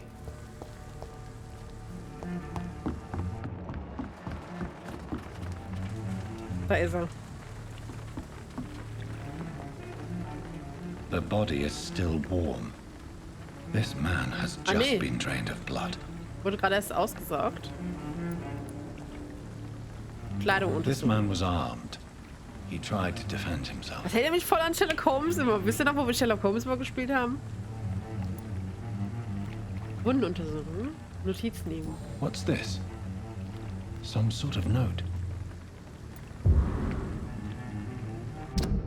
Befehle der Wache von Briefen. 30. Oktober von G. McCallum an Dock Patrouillen. Betreff: mehrere Tode bei den Docks. Wir glauben, dass ein dreckiger Blutsauger seine Finger im Spiel hat. Findet das Biest. Schaltet es aus, und zwar schnell. Achtung! Laut jüngsten Berichten ist der Vampir äußerst brutal. Nähert euch nur mit größter Vorsicht. Ich weiß, dass wir in diesem Teil der Stadt zu wenige Männer haben, doch schickt keine Anfänger los, um der Sache nachzugehen. Wenn ich recht habe, tötet dieser Wilde jede Nacht. Sucht wie immer zuerst verlassene Orte ab, also alte Häuser, Keller, die Kanalisation und Lagerhallen. Vernichtet den Blutsauger, Brüder.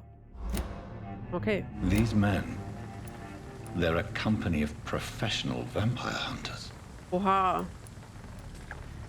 Er war ein professioneller Vampirjäger und ist tot.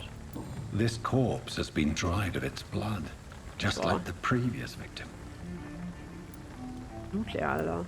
Holy shit. Blood and empty gin bottles. This Bishop fellow is something of a heavy drinker. Bischof ist der Typ, der, wo er gesagt hat, sein guter Kumpel, der ist dieser Vampir, der bald gesucht wird. There are blood splats on the other side of the canal. I must reach that barge.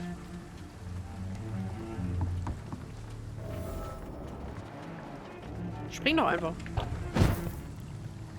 Huch, it's magic.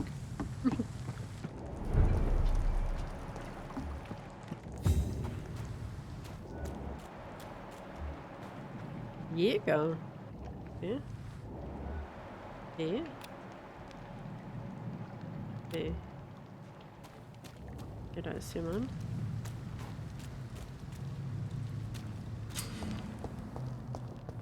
Over there!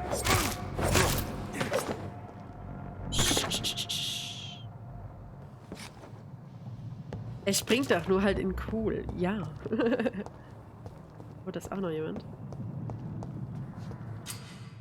Karte des Gegners. Drücke V, um Gegner in der Nähe zu finden, um ihn und ihre Karten anzuzeigen. Ach so. Ja, hallo? Widerstände. Manche Gegner können gewissen Schadensarten besser widerstehen.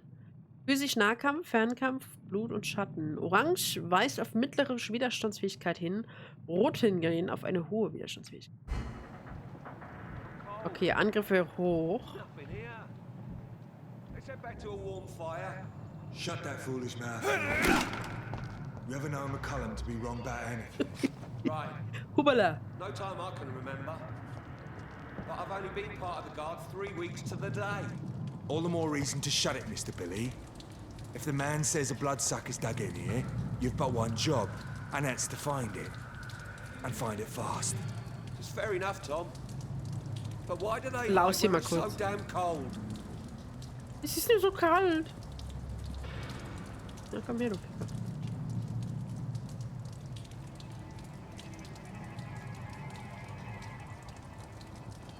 Okay, die muss ich irgendwie ausschalten.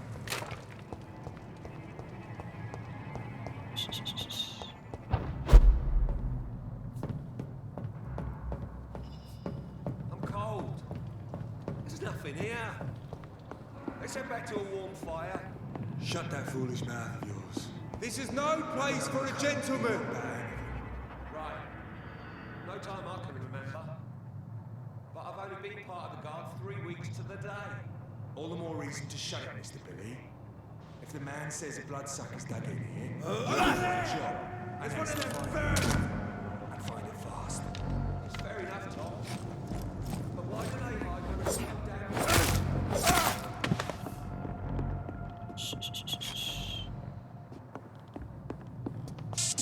Okay, let's go. Think about our party.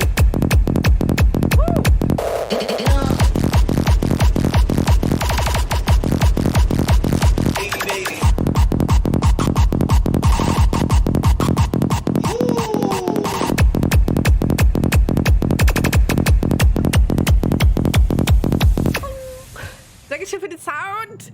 Party, Leute. Ja, wir machen gleich auch mal einen Stimmverzerrer an. Das ist ein bisschen lustiger. So, den haben wir ausgeschaltet. I cannot enter. Sneak ist ja einfach. Einfach drauf los und rein. Gott. Juhu. Stupid beast! Bloody leech!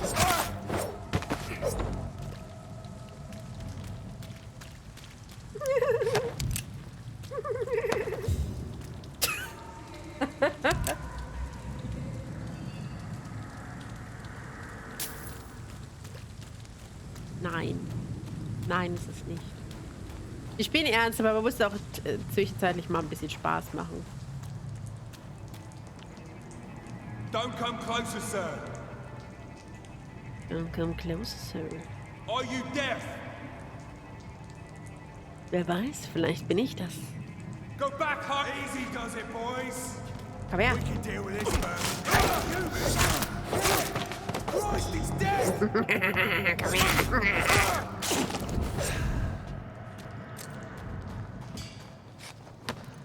Das ging sehr schnell. Oh. Oh, wir haben die Karte bekommen.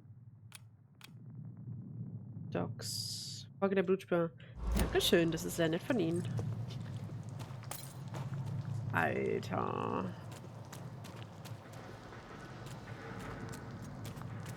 Ist sonst noch irgendwas? Kann ich was looten? Spaß, was ist Spaß? Spaß sind ganz tolle Dinge. Over there, komm, jo. Ja, komm. Ziel doch. Ja, komm. Komm. Versuch's nochmal. Komm. Was hast du schon was gemacht? Komm her. Komm zu Mutti. Entschuldigung.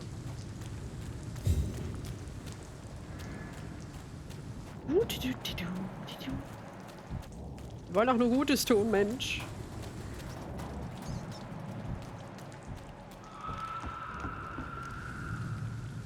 Das gehört? Das war nicht ich. Ich hab nicht so geschrieben. Doc. Ich will aber nicht richtig hinducken. Fresh blood.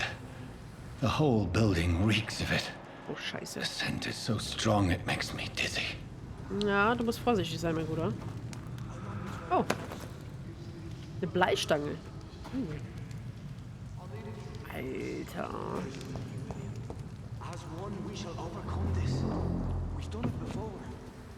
Er redet mit William.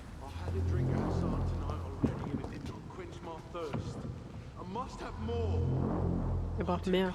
Der ist bestimmt so ein, wie nennt sich das? Wie ist es nochmal bei Vampyr Diaries? Ich weiß es gar nicht mehr. Ein Ripper, der nie genug kriegt, weil er seine Gefühle ausgeschaltet hat. Ah, abgetrennte Sätze. Ja, komm her. Auch diese. Hallo? Hier bitte. Ich wollte die. Ich will die anders ausrüsten. Hallo?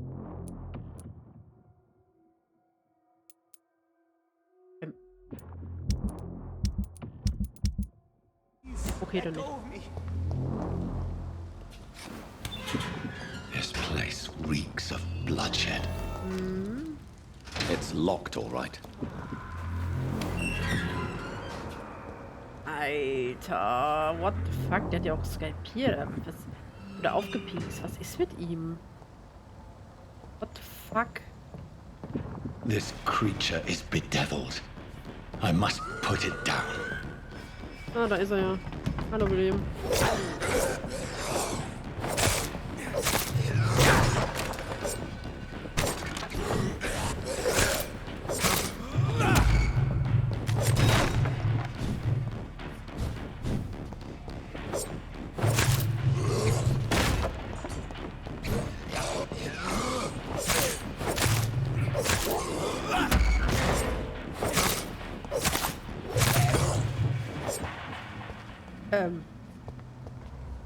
Bishop? Er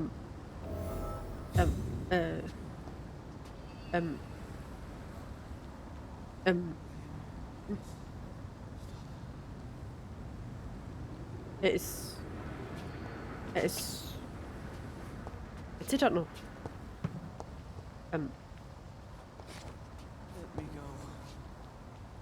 Let it go. Er ist tot. Das ging schnell. Hä? What's happening? Überprüfe das Opfer? Oh nein, er hat noch einen... Der kranke Bastard, Alter. Was hat er hier gemacht? Was ist denn mit ihm? Mit dem Cash. Boah, Alter, wie viele.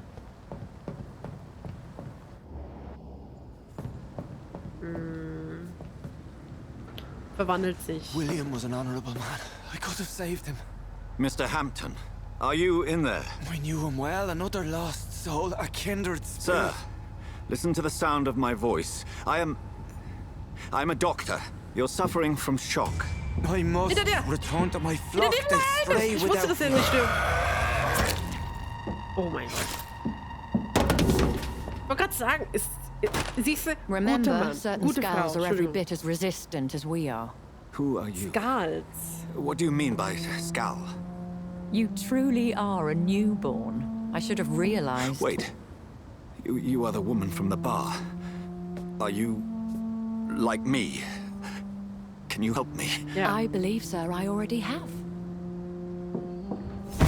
Das ist die. Siehst du? Wir hatten recht. Ein Skal? Hä? Aber ein Skal ist doch...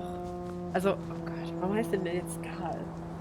Nee, ist ja eine Ripper. Das klingt besser.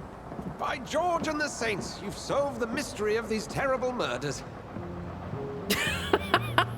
Patience, good fellows, I've come to offer help. Just give me a moment to secure my boat. We can leave this awful place. William was not the evil man they claimed. He was just taken by the thirst. He needed his drink. This man requires medical attention. We'll see he gets to the nearest hospital. No, please, I must tend to my fold. My flock needs me. There, sir. Go with the good Dr. Swansea. He's resourceful, and I'm sure he'll take good care of you. You'd best come as well. The sun is soon to rise, and you'll need a place to rest. I just need a moment. If I can learn something about what has happened to William, I'll be a step closer to understanding what happened to me. Okay. Interesting. Oh, warte.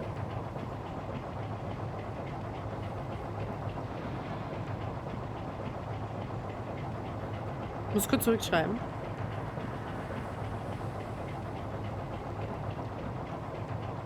So, weiter geht's.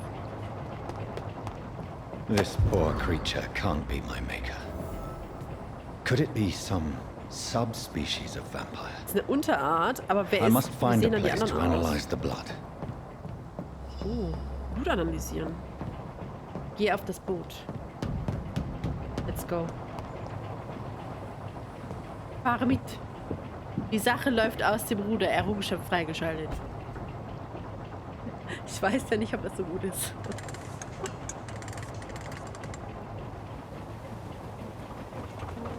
Tuff, tuff, tuff, tuff, tuff, tuff, tuff, tuff.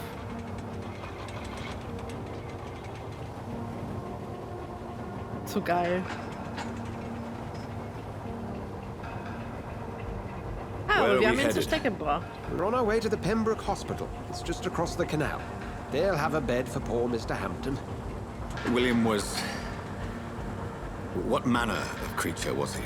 Predator, prey, villain, and victim. Who can say? The important thing is that he's been stopped. Duly noted. And the woman? What... Who is she? What woman? Oh, don't play me for a fool. You used me to locate that skull. You must know who she is. Yeah. And I thought you a gentleman. You shouldn't talk about a lady behind her back, but I will tell you she values her privacy. Were London as peaceful as she appears from the middle of the canal? If only that were the reality of the situation. To be honest, I've always tried to avoid this part of town. Pembroke Hospital is the last bastion between the rest of London and the epidemic. The flu has decimated the East End and the war still rages. Welcome to the front lines of a plague. This is where you work, Dr. Swansea? I am the administrator of Pembroke Hospital. I thought you were here in service of your mysterious order, the Brotherhood of... Of St. Paul's Stone, yes. But first and foremost, I'm a man of science. A physician, like yourself, Dr. Reid. How do you know who I am? No need for modesty. You are Dr. Jonathan Reid, a surgeon of some caliber and renown, if I'm not mistaken. You are correct, sir. I knew it. I had my suspicions. Ich wusste es. But when you took the blood sample from the corpse of poor William, Ich hoffe, ihr habt I Spaß, was ihr Lieben. Dr. Reid. Marvelous. Have we met? I attended 3 of your seminars before the war. I have the utmost admiration for your research. Oh, war beim Seminar bei And what a uns. turn of fate. England's most esteemed blood specialist returns to London a vampire. That word again. From a so-called man of science. I understand. Traditionally, the role of science is to refute myth, but when myth walks among us, the Brotherhood of St. Paul has dedicated its purpose to their study. There's so much for you to learn. Ich wusste, dass sie das erforschen. Also es ist mir gedacht, wie sie wissen nicht, was das ist. Well, then let me be blunt. Join my staff at Pembroke Hospital. As a physician. I suspect you'll not find a better post of employment to contemplate your predicament. This is sudden. I was returning home to see my sickly mother. But alas, that was before contracting this affliction. Dr. Reid, take a moment to consider. The post would be for the night shift, providing a good explanation for your absence during daylight hours. You'll be adequately Hat eigentlich reimbursed recht, ne? and have a place to hide. I even had the forethought to bring some clean clothes. So, what do you say? Ich würde sagen, ja, besser geht's eigentlich nicht. It seems I have little choice, but yours is a generous offer, so I thank you. Brilliant! Oh, Jonathan, this is one for the book. Jetzt voll der The Fanboy. beginning of a beautiful friendship. Schön. Aber dass er auch keine Angst hat, ne? Dass wir irgendwas machen könnten, so. Weil wir ja theoretisch neu geboren sind.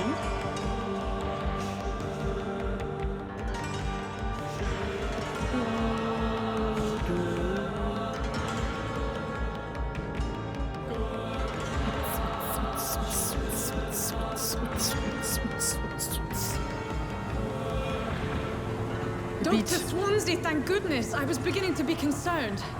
Worry no more, Nurse Crane, for I bring good Schwester news. Dorothy!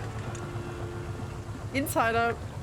Oh, Doctor, what a night. We lost 2 more patients. Nurse Scow said she couldn't take it anymore and resigned. Yes, Ja, well, so I'll sahen make a die new Uniformen rotor in the früher noch morning. aus als Krankenschwester. In the meantime, find a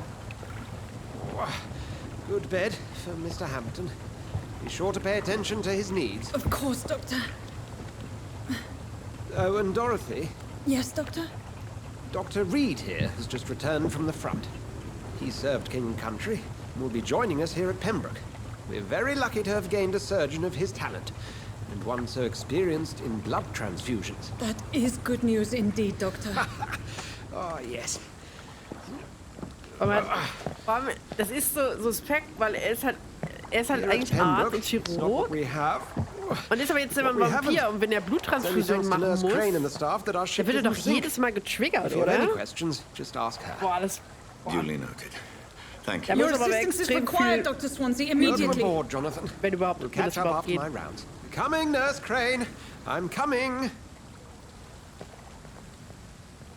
Nachher züchten die ihn noch. Es sind ganz viele Vampire unterwegs. Ja, cool. Wir haben neue Kleidung. Guck mal. Endlich mal. Ab zum Krankenhaus. Analysiere William Bishop. Was ist denn hier schon wieder los? Hallo.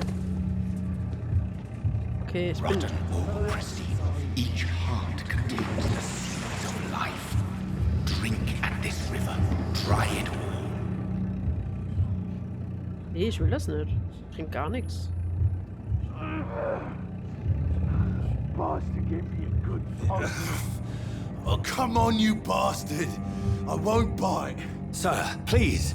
You've lost too much blood. Calm yourself. You think I didn't notice? Stop your staring and get me to an hospital, you arse. Seien Sie höflicher. Ich werde Sie töten. Ich lasse Sie verbluten. Seien Sie höflich. Insulting a good Samaritan. Not exactly the way to get rescued. All right, sorry. Schon besser. Schon besser, mein The Bruder. guts are spilling out onto the street and you're yabbering on. Yes. That's a very nasty wound you've got there. Take my word, I am a doctor. Dr. Jonathan Reid. Name's Clay Cox. I'd appreciate you helping me to a better place, Doc. Follow me, schon Mr. besser, mein Cox. Bruder. Guck Let mal, me geht auch assist you freundlich. to that better place. Geht darauf freundlich, mein Guter, ne? Qualität des Blutes. Die Qualität. Um das Blut in der Beute auszusaugen, musst du sie zunächst in den Bann ziehen. Ich will ihm doch helfen! Warum? Ach, nö. Ja gut.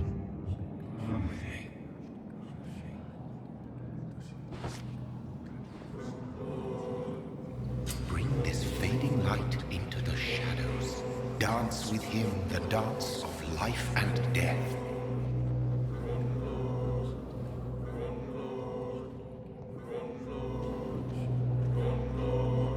Oh nein.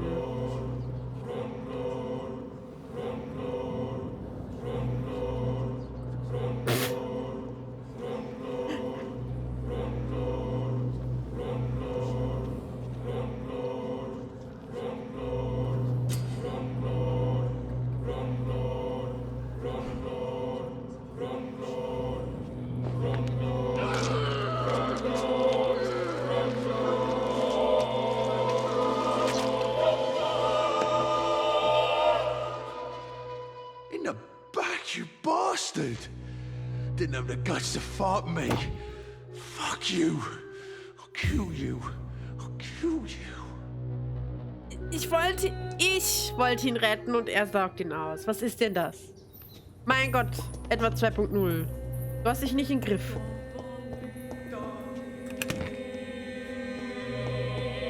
Ihr müsst ja betritt die Pembroke Hospital. Okay, ich gehe jetzt ins Hospital. Es ist nichts passiert. Ihm geht es gut. Er ist bestimmt nur müde. To taste a life, to embrace its most intimate secrets. Such a burden, such a divine sin. Ja, halt's Maul, du gehst jetzt ins Hospital. Hör auf jetzt.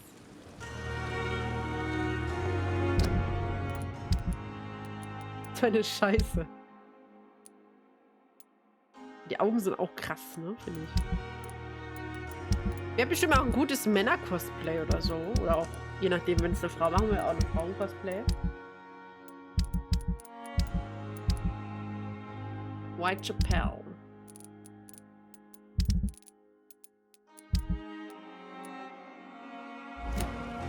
Okay.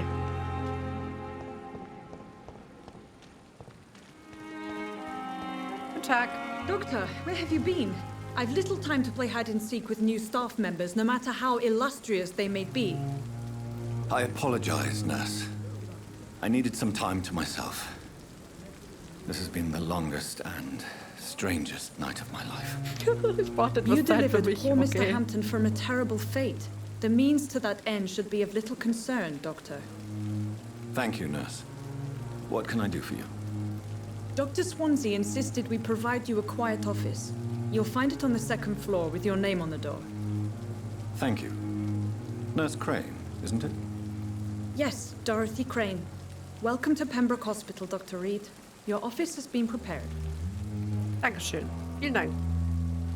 Sie hat krass blaue Augen. Ich habe einige Fragen. I would like to ask a few questions first. Wie geht es Mr. Hampton? And Mr. Hampton, the patient we brought in. How does he fare? Wie geht es ihm? I gave him a sedative to help him sleep. Poor thing was in quite a state of shock. Wer ist Dr. Swansea? What kind of man is Dr. Swansea? Well, you accepted the job from him. I thought you would have known about your employer. Beste Antwort. Ja, sie ist sehr loyal. Es ist sehr lobenswert. Ich habe ihn gerade erst kennengelernt. Er kennt mich besser als ich ihn. It's right to assume Dr. Swansea knows far more about me than I do about him. You'll get to know him soon enough, and better than me. The administrator has better things to do than mix with us. Wow. Ich habe ihn gerade erst kennengelernt. Apologies, I've only just met him the once. This is sudden. I've only just returned to England. Dr. Swansea is a brilliant surgeon and the most compassionate physician. Gute Antwort. Wo ist mein Raum? If you could point me in the direction of my room again, nurse. Erster Stock. Second floor of the hospital, left after the stairs. It's the last vacant office at the end of the corridor. Thank you, Nurse Crane. Ich mag Schwester Dorothy. Bitte töte sie nicht. Vor allem so, ich brauche Zeit für mich. Ich habe nur jemanden ausgesaugt. Kein Problem. Vorm Schichtbeginn. Lieber eins statt mehrere. Es ist doch gar kein Thema. Hör mal. Das ist Tomatensaft.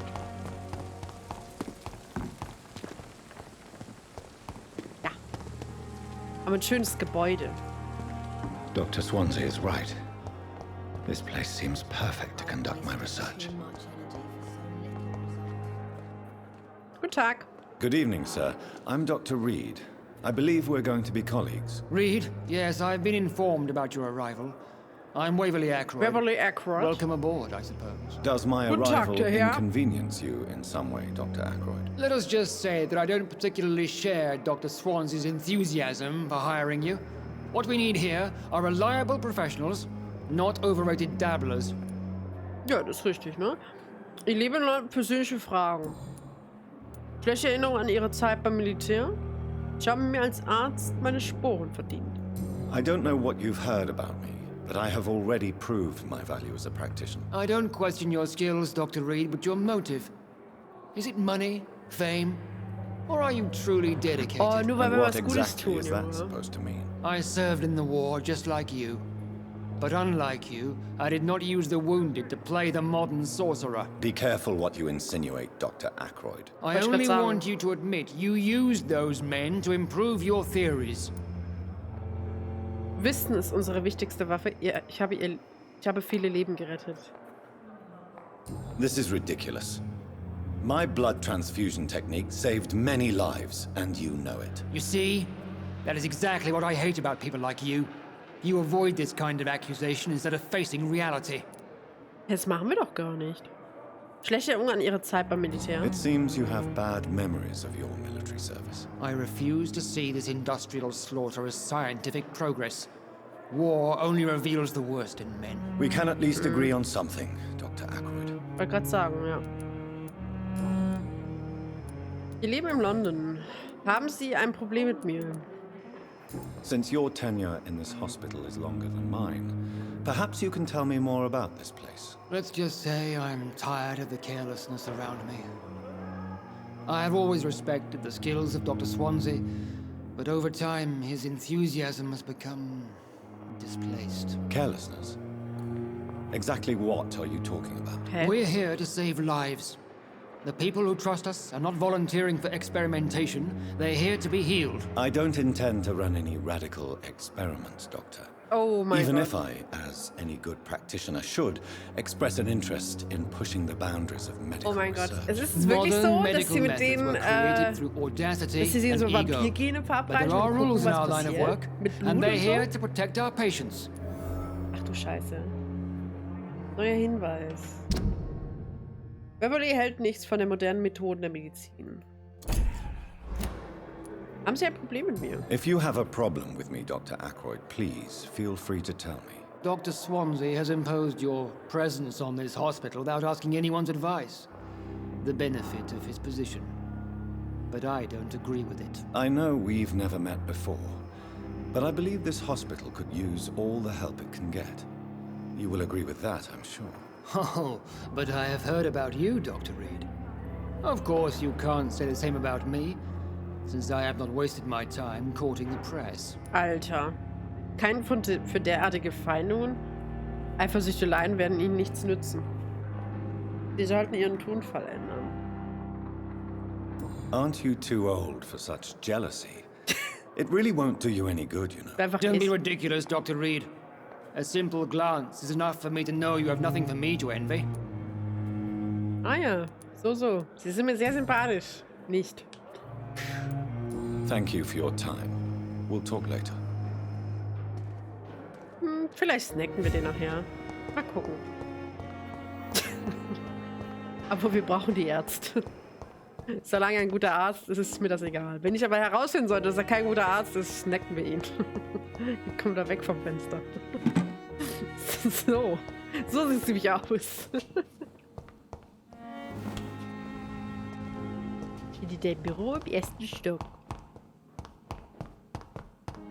Guck mal, ist auch schön, wie der Gürtel schwingt beim Rennen. Hui.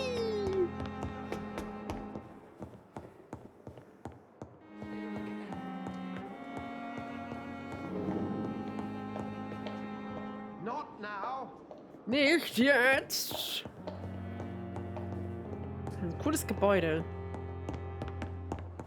Erster Stock links und dann ganz am Ende. Hier sein. Jonathan, Dr. Reid. Da sind wir. Ab, rein da. Unterschlupf. Du hast einen neuen Unterschlupf gefunden. Hier kannst du deine EP verteilen. Nice. This must be the place. It's definitely away from prying eyes. Oh, yes. Relegated to the shadows. A kingdom of my own. At least I won't be sleeping in a coffin. Oh, eigentlich ganz fein.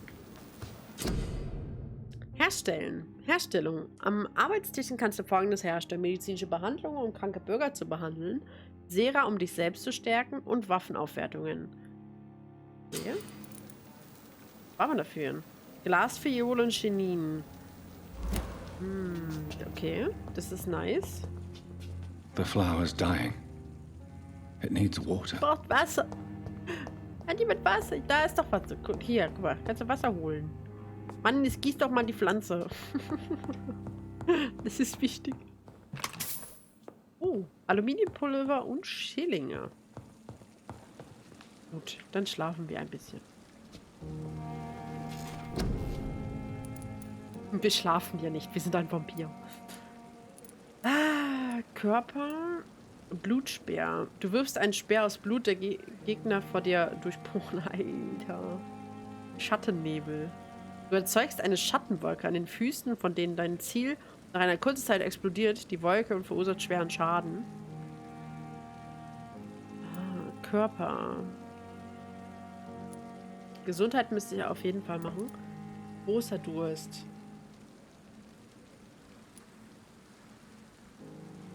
Ich würde sagen, wir machen erstmal die Gesundheit.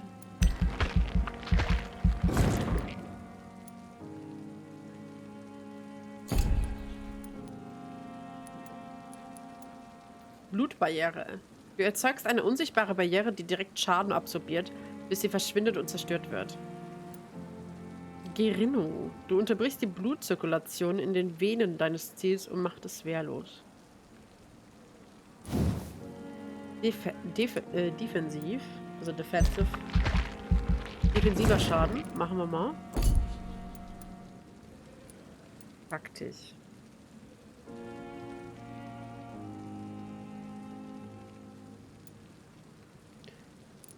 Biss. Fester Biss. Erhöht den verursachten Schaden, wenn Biss im Kampf verwendet wird. Schnelle Regeneration.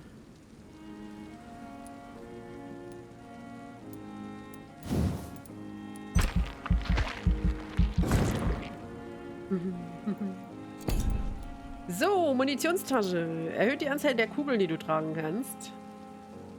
Du kannst jetzt 3 Sera mit dir tragen.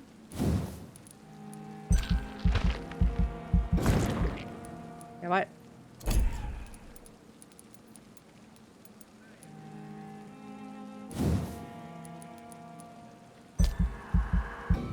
Okay, war noch ein bisschen.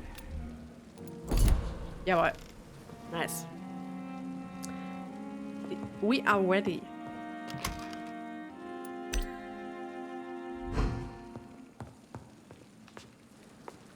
Okay, wir haben uns erholt. Jetzt direkt los. Analysiere William Bishops Blut am Arbeitstisch.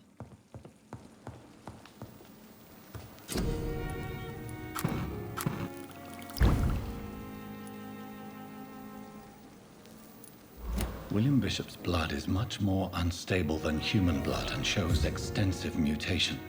But this is not what happened to me. I must keep on searching. The sun is about to rise. I can feel it. I'll continue tomorrow night. Artikel über Econ. Es ist eine seltene Gelegenheit und beinahe ein Privileg, sich einem Vampir zu nähern. Ihre faszinierenden physischen und psychologischen Merkmale mit wissenschaftlichen und rationalen Augen zu betrachten. Die sind ein paar dieser interessanten Fähigkeiten. die ich persönlich beobachtet habe, während ich über die letzten 10 Jahre Vampire oder Ekons, wie sich sie selbst nennen, befragt habe. Übernatürliche Geschwindigkeit. Ein Vampir kann sich in jeder Lage wie ein Sterblicher verhalten und bewegen. Aber ein geübter Blick erkennt, dass sie besonders scharfsinnig sind und schneller als jede Sterbliche reagieren können. In einigen seltenen Situationen, Furcht, Überraschung oder Fluchtbedürfnis, sah ich, wie ein Vampir sich so schnell bewegte, als würde er einfach verschwinden und woanders wieder auftauchen. Das menschliche Auge kann ihren Bewegungen nicht folgen. Wenn sie so schnell sind, doch zaubern sie nicht und ihre Bewegungen nicht schnell sind, doch zaubern sie nicht und lösen sich nicht auf. Es ist nur ihre übernatürliche Geschwindigkeit. Für mich ist es eine katzenartige Eigenschaft. Sie können so schneller und weiter als wir rennen, springen und ausweichen. Ich habe weiterhin bemerkt, dass sie diese Geschwindigkeit erschöpft und dass sie an physikalische Grenzen gebunden sind. Mesmerismus. Eine der mächtigsten Fähigkeiten der Vampire ist es, Sterbliche dazu zu zwingen, ihnen zu gehorchen. Ich nenne dies Mesmerismus. Es hat aber nichts mit den Fähigkeiten der Sterblichen zu tun, ein Subjekt in einen anderen mentalen Zustand zu versetzen. Ein Vampir kann den Willen eines Sterblichen beliebig beugen und sogar brechen.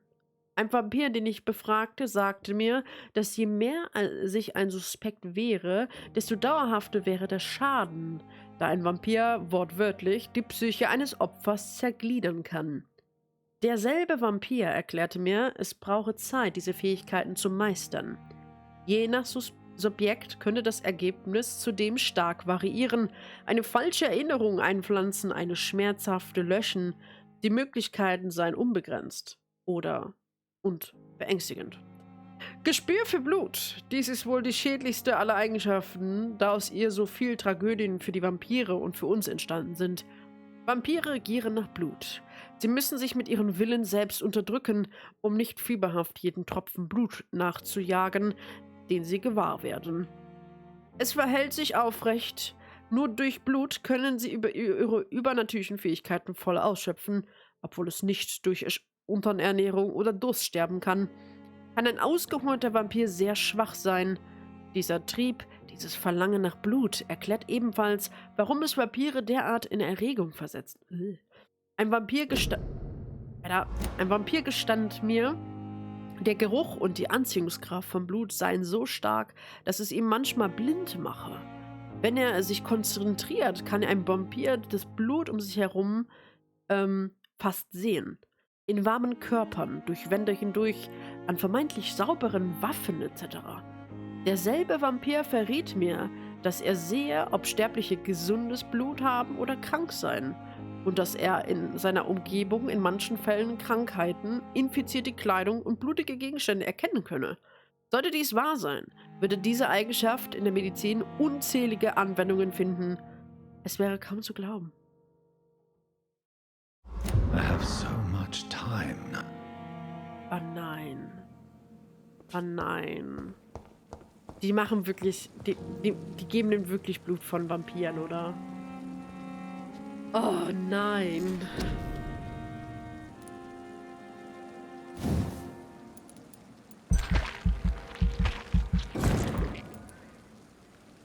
Blutspeer. Hey, ich hab das doch schon gemacht. Warum denn jetzt nochmal?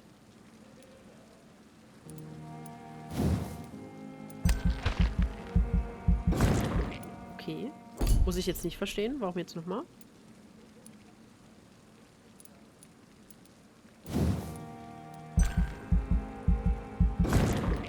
Ein fester Biss, hör mal. Sprung. Schattenschleier, bitte. Nee, es geht nicht. 500 Punkte.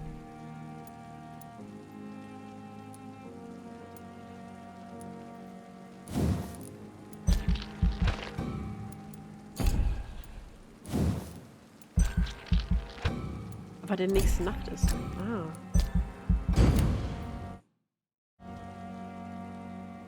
Die folgende Nacht.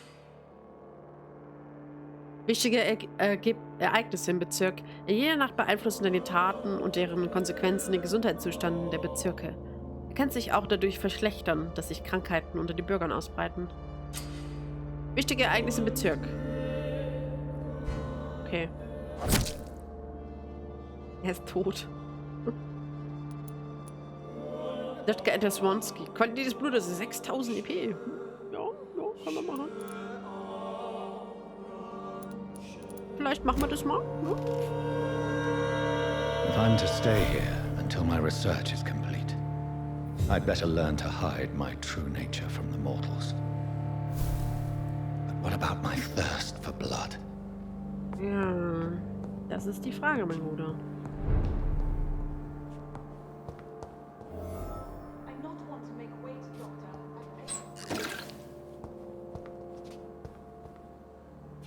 Wo ist mein Arztkittel? Krieg ich keinen.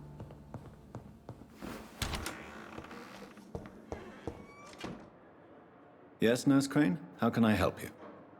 I'm so sorry. I know Dr. Swansea wanted you to rest, but we have somewhat of a crisis. A crisis, you say? Our supply of antiseptics is nearly depleted. Oh. I was hoping there was another box up here, but... Sorry. There's nothing here. Some of the patients won't last the night without them. Honestly, sir, I'm beside myself. I may have a solution. In France, during the war, drugs shortage was a daily problem, and we had to use our wits to overcome the shortages. However do you mean? If combined correctly, certain household chemical products can be used in a pinch instead. Now, where's the hospital storeroom? The storeroom? Fat chance. This is the Pembroke, and space is luxury we don't have. Everything used to be stored in the old morgue. Perhaps I should look there first. Where is this morgue? It's the large building behind the hospital. You'll need to go in the back door because it's been sealed off for sanitary reasons. Take this key. It opens a small back entrance at the end of a narrow street. The abandoned morgue behind the hospital. A small door at the end of a narrow street. Ich bin so gefesselt von der Story. Thank you, nurse. Er will ja auch herausfinden, was mit ihm los ist, aber er hat ja den Struggle, ne? Der muss sich halt trotzdem davon ernähren. Und er hasst sich dafür. Betritt die alte Leichenhalle. Oh, warte mal, was ist das? Abgenutzte Säge, ja moin. Elwoods Patientenakte. Patient Thomas Elwood, männlich, Alter 28. Behandelt von Dr. Tippets. Zustand genesend. Datum der Einlieferung 16. September. Datum der Entlassung noch offen. Anmerkungen. Das Gesicht des Patienten ist durch einen Bombentreffer im Krieg stark verbrannt und eingestellt. Selbst unter dem Einfluss stärkster Beruhigungsmittel verursachen ihm die Wunden laut eigener Angabe regelmäßig starke Schmerzen. Es sei, als ob die Flammen noch immer unter der Haut brennen, sagt er. Untersuchungen des Narbengewebes geben keinerlei Aufschluss auf Entzündungen, Infektionen oder Schwellungen. Scheiße. Die Narben sind in Ordnung. Könnte es ein Fall fortdauernder Nervenschädigung sein? Der Patient gibt sich und Weg selbst die Schuld an seiner Entstellung. Leidet er vielleicht am Überlebensschuldsyndrom? An Phantomschmerz? Der sich als Bestrafung dafür manifestiert, dass er nicht gemeinsam mit seinem Kameraden den Tod gefunden hat? Das kann natürlich sein. Es kann aber auch sein, dass er sich verwandelt. Thomas Elwood. Okay. Neuer Hinweis. Schon mal gut. Die Musik ist cool. Ich möchte mal hier hoch. Was ist hier? Ist auch ein Zimmer, ein letztes. Wer ist denn da drin? Achso, das ist einfach nur der Flur. Flur zum nächsten Korridor. Alles klar. Oh, dann gehen wir mal runter. Entschuldigung. Good evening, miss. I'm Dr. Reid, the new surgeon at the Pembroke Hospital. And who are you? Your name has no meaning to me, mortal. You're nothing but dust blown by the winds of eternity. I beg your pardon? What are you begging for, mortal? My clemency? Well, tonight maybe I'm inclined to mercy. You'll never forget the night you met Thelma Howcroft. You keep calling me mortal. Why is that? And if I'm mortal, what are you? Well, Dr. Reid, if you must know, I'm a vampire. Ist sie wirklich eine oder denkt sie, sie ist eine? Ist ja interessant hier, ne? Thelma Howcroft. Wer sind Sie wirklich? Who are you really, Miss Howcroft? I mean, apart from being a vampire. Is that not enough for you, puny mortal?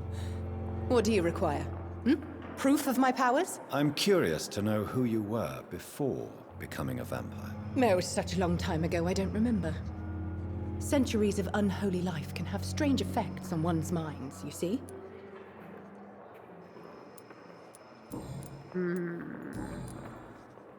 Sie sind eine Vampirin. And why do you believe you're a vampire? I don't need to believe anything. It is what I am. It is what I feel within this hollow shell of flesh. Haben Sie je von Cotard-Syndrom gehört? Ich weiß, was das ist. I see. Have you ever heard of Cotard syndrome, Miss Howcroft? Never. It's a mental illness discovered by a French neurologist named Jules Cotard. The affected patients are delusional. They believe that they are putrefying, that they are dead, a ghost or a ghoul, or in your case, a vampire. Delusional, you say? Oh, sad and petty mortal. You can't even begin to understand the concept of immortality. And you think it is I who am delusional. Beschreiben Sie mir dieses Gefühl. Please, describe to me how you feel. What is it like? Schon interessant gerade, ne? I can hear my body crumble from the inside as my flesh cracks and fades. I sense the last pulse of postulant blood within my drying veins. I need new blood. Ich glaube nicht, dass sie ist gesund. Ich glaube, die hat halt diese Krankheit, dass sie denkt, dass sie eine Vampirin ist. Oder wie er es halt eben erklärt hat, es gibt dieses Phänomen wirklich, ist aber super selten. Sie sind eine Patientin. I'm assuming you must be a patient here. Am I right, Miss Howcroft? It's only a cover. Das ist meine Tarnung. I can leave whenever I want. As a woman, a spirit, fog, or bat. Ihre Feinde? Wir kümmern uns um sie. The staff here are not your enemy. They're here to help you, to care for you. I'm not speaking of the doctors in white. I'm speaking of the men and women who hunt me. For I am a vampire. I see. Don't worry.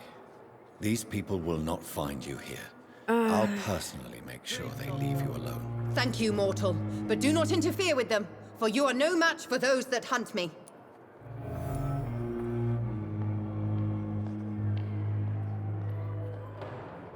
Who are these enemies you mentioned? Can you describe them? I cannot say for sure. But I sense their eyes on me from nearby. I feel them watching me every time I visit the garden near the morgue.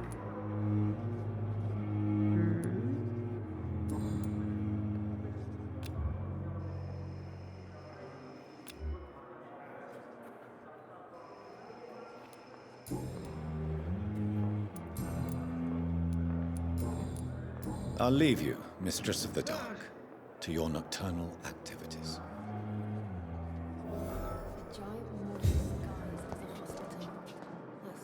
Good evening, Miss Howcroft. I need blood. Ich kann sie aber auch nicht. Do you require my services, Miss Howcroft? I have no need for your medicine, Dr. Reid. Blood is the only drug I need. Do you require my services, Miss Howcroft? I'll leave you. Ach, die arme Frau. Finde heraus, wer Thelma ausspioniert. Also sie. Ich glaube auch nicht, dass sie eine Vampirin ist. Also sie hat wirklich eine Nervenkrankheit. Und dass sie halt einfach nur beobachtet wird, glaube ich, von anderen. Guten Tag. Wir befragen Good mal evening, heute. sir. I'm Dr. Jonathan Reid.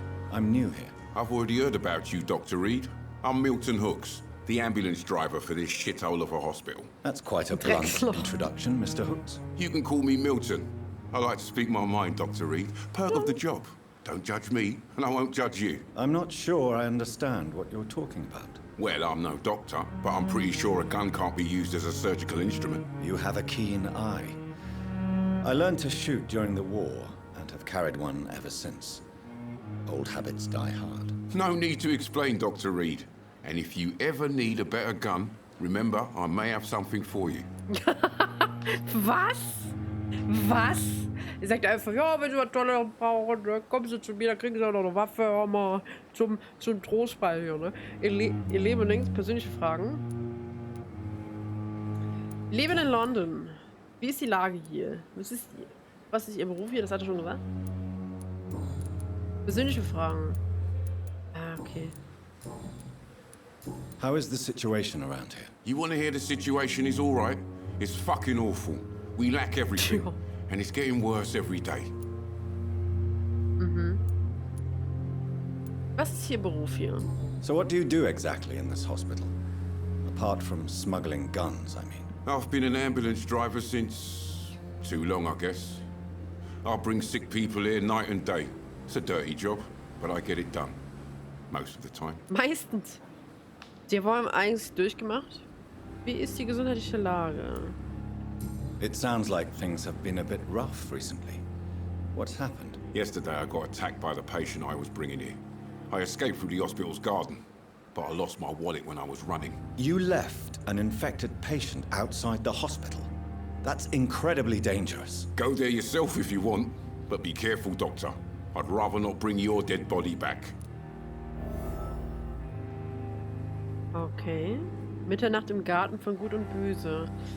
Was ist hier los? Wie ist die gesundheitliche Lage? Since you're on the front line, how is the sanitary situation in this vicinity? It's a complete disaster.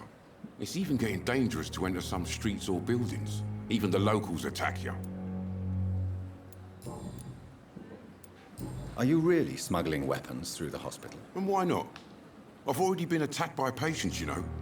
And by gang members willing to steal my money. But you're not defending yourself. You're selling guns to civilians. You keep people alive your own way, Doctor. I offer them another way to protect their health. Ja, ist aber nicht so geil, ne? Je nachdem, an wen das verkauft. I'd like to see your goods. Wise choice, Dr. Reid. A reliable gun.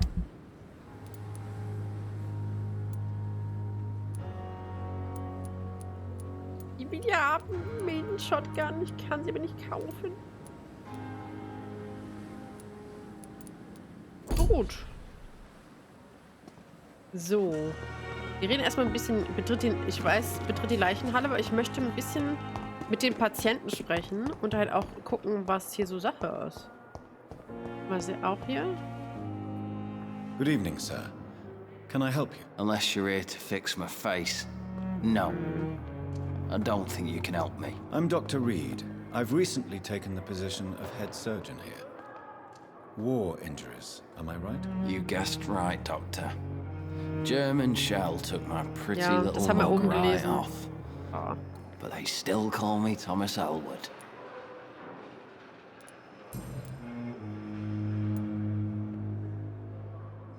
How close are you to Miss Horcroft? Are you aware that she thinks she is a vampire? To wait for her next nibble is the best reason to stay here. Every time she approaches my bed, she treats me like something tasty. A normal person. Aren't you afraid? She may hurt you if the game goes too far. She's quite harmless, I can assure you. Her head's broken inside is all. Her arm busted on the outside. But she's still beautiful. Living proof that there's hope for me. Ja gut. Sie lassen sich von ihr beißen. So do you let her bite you? You know that's not sanitary. And why not? She's only supping a few drops of me blood. And the pain, it's real for once. She could decide to bite less willing patients. Then it's another good reason for me to stay here, Doctor. What the fuck, einfach nur. You do realize she's mentally disturbed. It's called the Cotard syndrome. Ja. She truly believes she's a vampire. In her madness, she never refers to my scars.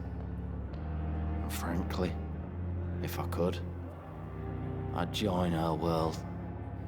It seems much more fun than the real one. Alicia ist so traurig. Mann, haben Sie lange gedient? Where were you stationed, sir? Scheiße. Did you serve Krieg ist for long? scheiße, I Mann. really don't want to talk about all this shit. Kann No ich verstehen. offense. I was pushing too much. I served in France myself. I just wanted to know what happened to you. You were an officer, weren't you? Then I doubt we fought the same war, sir. No offense. Puh, kann ich verstehen. Ihr Leben in London? Grund für ihre Verletzung. Das hat er schon gesagt, aber ihr Why fragt do noch. you feel responsible for the injury, Thomas? What really happened? I wasn't disfigured by any German shells. Oh! It happened during my leave. It was an accident. Aha. Aha. Warum denn gelogen hier? Wozu die Lüge? Why lie about it? Come on. It's one thing to come back disfigured by the Germans, and it's another to get injured in an accident that could have happened to anybody. Wow. Chirurgie könnte ihnen helfen. Sie können sich nicht ewig verstecken. Schönheit ist nicht alles. Ja, eigentlich beides. Mein Gott. Beauty is not everything, Mr. Ist so. Says Mr. Pretty Face. Scheiße. Was ist wirklich passiert? Tell me what really happened then. I went with a whore in Rouen. Oh Gott. Dead drunk I was. The hotel was a shithole. There was a fire that night. Did you start the fire? Were you trying to avoid going back to the front? That's not uncommon, you know. No. It's just that I was asleep when the flames reached the room. Alter. The girl was long gone. Bitch never woke me up. Left me to burn. How is your stay with us, Mr. Elwood? Oh, it's bliss. I just escaped death in the trenches to be surrounded again Scheiße. by the moans of the dying. Can I ask you precisely why you're a patient here? It's the pain, sir. The drugs don't work. It just hurts under the scars, if you get my drift. Wer behandelt sie? Who is treating you? Is someone in particular looking interessieren. after your case? Nobody since the old and tired doctor spoke to me. Started to think I was forgotten about. Wouldn't blame you. You don't seem worried by that. My face hurts so much more when I smile or cry. I've learned it's easier not to speak, Nervenbahn beschädigt. but be assured I'm smiling inside. Can I do anything for your pain? Nurses gave me a bunch of pills. No effect. Told you. It's like the flames are under my skin, burning away. Das sind innerliche, wenn die Nervenbahnen beschädigt sind, das dauert eine Weile, bis das verheilt ist. Und das wird auch nicht mehr ganz zurückgehen. Also eigentlich chirurgisch halt, ne? Goodbye for now, Mr. Elwood. Okay. Immer mal ein bisschen besänftigt. Ah, da ist ja unser Patient. Good evening, Mr. Hampton. How do you feel? Dr. Reid, is it? Oh, sir, I must apologize for my behavior. What do you mean? I was not myself in the factory. Fear and exhaustion made me say awful things to you, I'm afraid. You remained perfectly nice and polite. A little delirious, perhaps. But who wouldn't be after enduring an abduction? Thank you, Doctor. That's a relief. Now all I need to do is rest and return to my flock. Glaub langsam, er wird selber zum Vampir. Persönliche Fragen. Wie fühlen Sie sich? How do you feel, Mr. Hampton? Medically speaking, I mean. I feel exhausted. Beyond exhaustion, actually. William drank so much of my blood in his madness. I feel empty. You're in good hands here. Dr. Swansea is well versed in blood transfusion, and I'm sure he'll take the best care of you. Thank you, sir. I believe all I need is rest. And then I can go back to the people who need me. Was machen Sie beruflich? Schon Freunde gefunden? Beruflich sieht man ja eigentlich, ne? Aber egal, wir fragen. What do you do for a living, Mr. Hampton? I can't help but notice the cross around your neck. I manage a night asylum for the poor and homeless of the docks. Oh. And I try to guide the lost and hesitant on the right path to our Lord. Sie sind ein Priester? Das Kreuz gegen William Bishop einzusetzen? Why didn't you use your cross against William Bishop? To repel him somehow? That's a very strange question, Doctor. A cross is no magical token, if that's what you were trying to say. Not mine, anyway. Sie sind ein Priester. Are you a priest, Mr. Hampton? A deacon, maybe? Not at all, Doctor. I'm just a man of faith willing to preach the good word. Ah ja. Have you made friends since you arrived? Not really, but I recognize Miss Harriet Jones. I knew her when she lived by the docks. That poor woman had such a miserable life. You never came to see her here at Pembroke? Receiving visits when sick can be an important part of the healing process, you know. We're not just bodies. You're preaching to the converted now, Doctor. To be truly honest, I thought she was Sehr dead. viel Dialog, ne? She left the Aber docks many months ago. ich finde es trotzdem interessant. Ich weiß nicht, wie es euch geht, aber ist ja erstmal nur Letz Test, Leute. Ihr leben in London, haben wir schon alles gefragt. Ah nee, sie waren in William Bishop versteckt. Do you know Tom Watts, the bartender from the Turtle? I met him before I found you in the canning factory. Tom? Yes, of course. Always the helping hand, good old Tom. Without men like him, corruption and despair would have wiped Ja, out der the hat uns East End long angelogen, der ago. gute Tom. Verzweiflung, Korruption. Who should I avoid in this part of town, then? Any particularly evil figures? Not really. Most men and women are just doing their best. And it's not my habit to speak ill of people I know, Doctor. People are still in despair. How could it be otherwise? The authorities have left us all to rot in this contagious nightmare. No drugs, no advice, nothing. It's a damn shame. Die waren in William Bishops versteckt. How did you end up in William Ja, Bishop's stimmt. den? I had received alarming news about his recent behavior. I went to his place and he refused to let me go. Mhm. Warum hat er sie entführt? Why did he abduct you? William was an alcoholic. His addiction suddenly changed to blood. I don't know why. Just like a patient I met here. This Miss Hawcroft. You dared to enter this awful place alone. You're a hero, Mr. Hampton. Or a fool. I'm just a man trying to help his friends, Dr. Reid. Ah, so ein guter. William Bishop was a conflicted soul, searching for light. Ein guter. What is the general situation in the East End docks? The situation has always been tough, with a lot of tensions between the gangs and the dockers' trade union. The wet boot boys are very nervous since they lost their leader. Goodbye, Mr. Hampton. We'll jetzt talk erstmal. again later. So, wir gehen jetzt mal Richtung Leichenhalle, so. Ich will ja die Leute alle befragen, so. Ich bin so richtig wieder in diesem Sherlock Holmes, Feeling drin, wo wir früher immer die ganzen Teile gespielt haben. Und wir sind wieder voll im Fieber. Da kommen Sie Yes, bitte noch. Doctor? Ah ne, das ist sie. Sorry. That's all for now, Nurse Crane. Thank you. Sie guckt immer so. So ein bisschen so. Ach, sie kennen wir noch nicht. Good evening, Nurse. Good evening, Doctor. I don't think we've been introduced Ja, yet. wir stellen uns auch kurz vor. My name is Pippa Hawkins. And I'm Dr. Jonathan Reid. Pippa Dr. Hawkins. Swansea Ist das has die recently Schwester von offered Ding? me a position in this hospital. Well, it's a euphemism that your help will be appreciated, Doctor.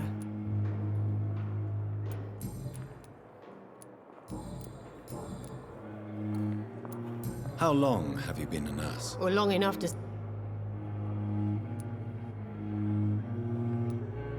You're right. When dealing with such a terrible disease, one must... Sorry, Doctor. I don't want to sound bitter. Bin zu müde. Wie kommt das Personal zurück? How is the Pembroke staff coping with the Ja, epidemic? mit der Pest. Not ne? well. Milton, the ambulance driver, is even more grumpy than usual, especially concerning doctors. Warum hat Milton so schlechte Laune? Why is Milton... Milton's not the kind of man who's bothered about a bad reputation. Oh. Über Milton, den Krankenhausfahrer. Was macht er denn? Wieso gerade etwas gegen die Ärzte? Why does Milton... I don't know. Just ask him. But be warned. Milton is not the chatty type. Haben wir schon mitbekommen. Wie ist die Lage hier? How would you describe the situation at the Pembroke Hospital? It's serious.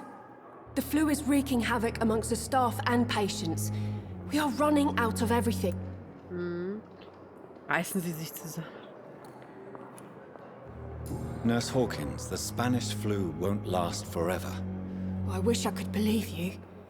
But what if this epidemic was worse? What if in the end, nobody was spared? How would you describe... It's serious.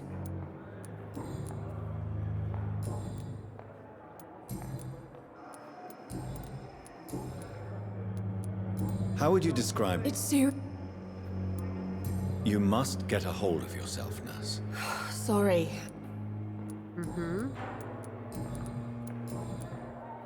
Okay, bei ihr kann man noch nichts machen. Die leben in London. Haben wir schon? Nee. Goodbye, Nurse Hawkins. Die lernen wir noch kennen. Sie sagt noch nichts Persönliches. Wir sind irgendwie schon auf Stufe 6. Das ist sie. Sie denkt, sie ist ein Vampir. Ist sie aber nicht. Oh Gott. Arme Frau, ey. Hier ist hier der Hosenscheißer. Good evening, nurse. I'm Dr. Jonathan Reid, the new surgeon here at the Pembroke. Dr. Swansea has already told us about you, sir. Schwester Gwyn. Did he really? Klingt ein bisschen wie von Harry Potter. Mr. All members Potter. of staff have already read about your new Miss blood transfusion Pomeroy. technique. I see. Ich lebe in London. Entschuldigung. I'm not familiar with all the... Brilliant professionals, most of them.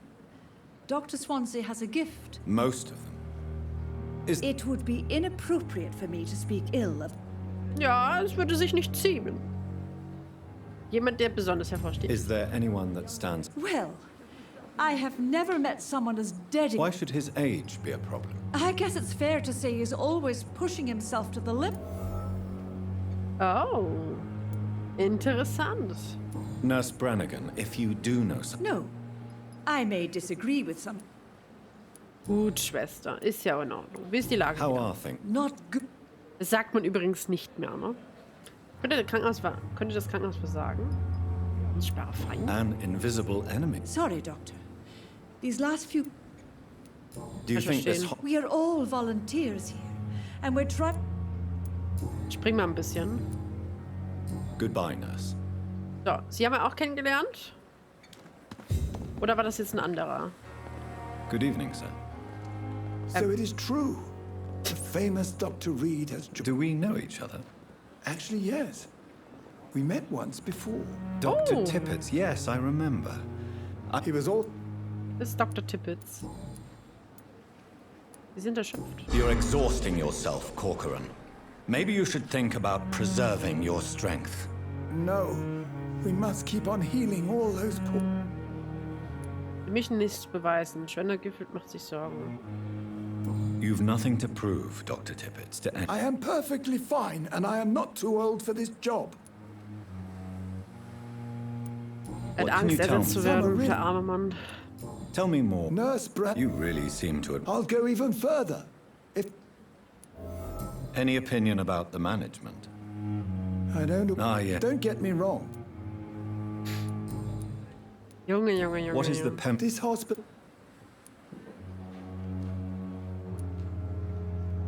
It's more than enough. In any case, the person... Don't be misled by appearances, Dr. Reid. This hospital... Ja, klar, es ist so, aber... Goodbye, muss halt Dr. alle an einen Strang ziehen. Das ist halt so. Das stimmt wohl. Er scheint ein Guter zu sein, aber er hat Angst, ersetzt zu werden. Was ist mit ihm hier? Aber das ist doch ja, ne? Gut, wir gehen jetzt aber wirklich mal zur Leichnam, ne?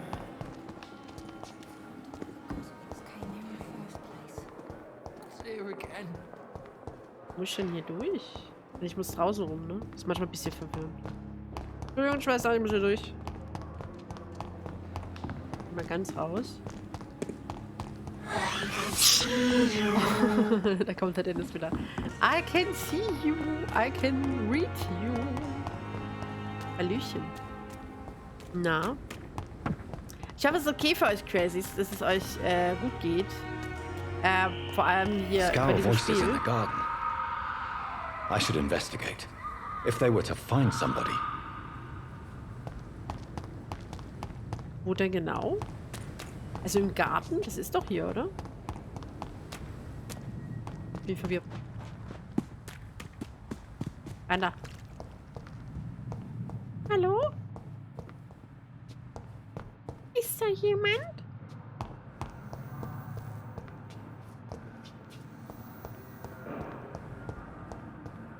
Oh, gehen wir mal in den Garten, nicht?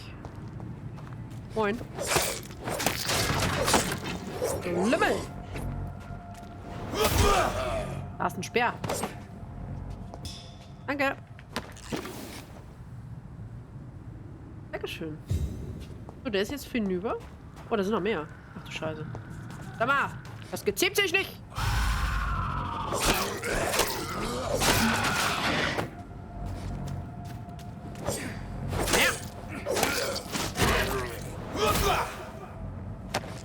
Danke.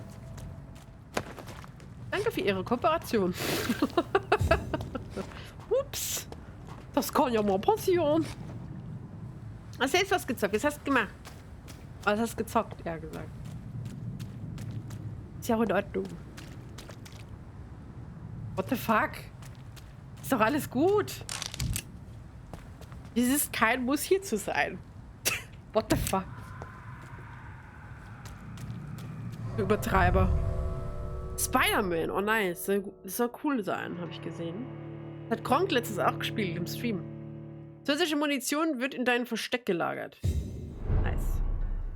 Die alte Leichenhalle. Oh Leute, wir hören auch gleich mal auf, Ella. Ich bin so richtig in der Story drin. Vielleicht werde ich eine Abstimmung machen.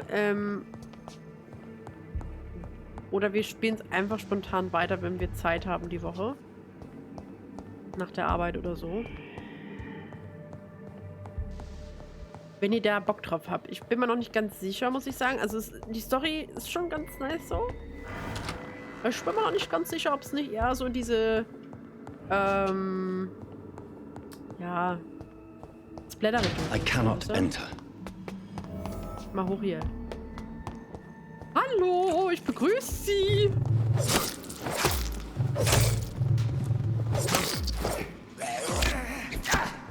Behavior is similar to the infected William Bishop.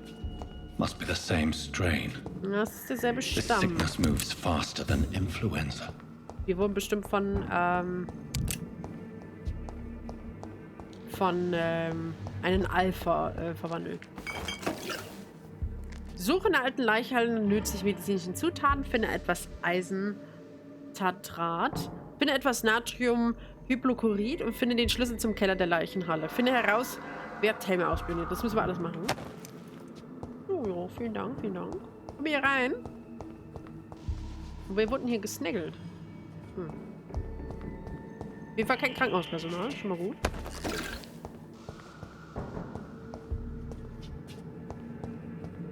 It's locked. Das ist richtig cool. Ja, nice. Richtig gut. Ich glaube, ich mache jetzt aber mal ein bisschen, für die letzten Minuten mache ich meine Stimmverzerrer an. Ich will ein bisschen lachen. Ein bisschen lachen können. Warte mal. Jetzt muss ich wieder gucken. Ich glaube, es war... Niemand hört mich hier. Doch, man hört. Aber sehr, sehr leise. Da muss ich sehr nah dran gehen. Ich weiß nicht, warum es ist beim Voice Mode. Oh, warte. Und dann reden wir jetzt einfach. So, das war wieder. So. Gehen wir mal rein, da, Lachs. So. Ja, wir sind an Vampyr. Und ich weiß gar nicht, ob Sie es wussten. So. Aber es ist halt so. Wir müssen das Waffen so. It's locked, all right. Und die wollen ja auch Bier trinken. Ja. Das ist ein bisschen kritisch.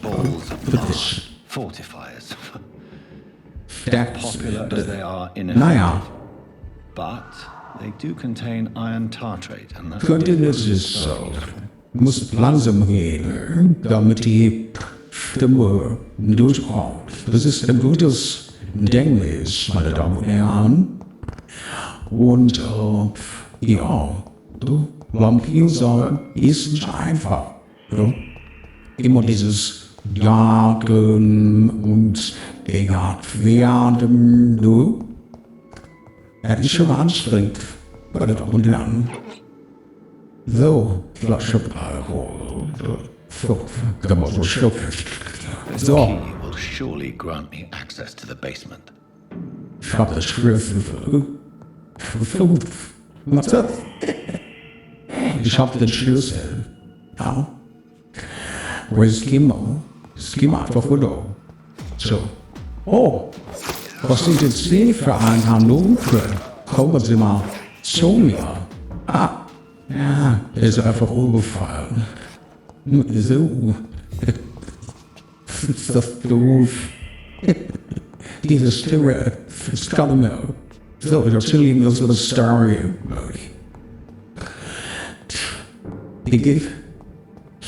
Begin of... Als is terrible tears. Which was exactly what I mean. So, begin jetzt zur leichten Laune. Guck mal, das ist Auge. Was für eine Sauerei. Das ist mein Flokate Dippich. Sag mal, ich hab gehört mal hier. Komm her, wir filmen. Jetzt zeigen Stimmung benehmen. Ich glaube, es gerade nicht. So beziehend, ja. Mal, Schöpferheiten. Schlag mich nicht an. Komm mir aus der letzten Weile hier. Dazu. Das geht so nicht.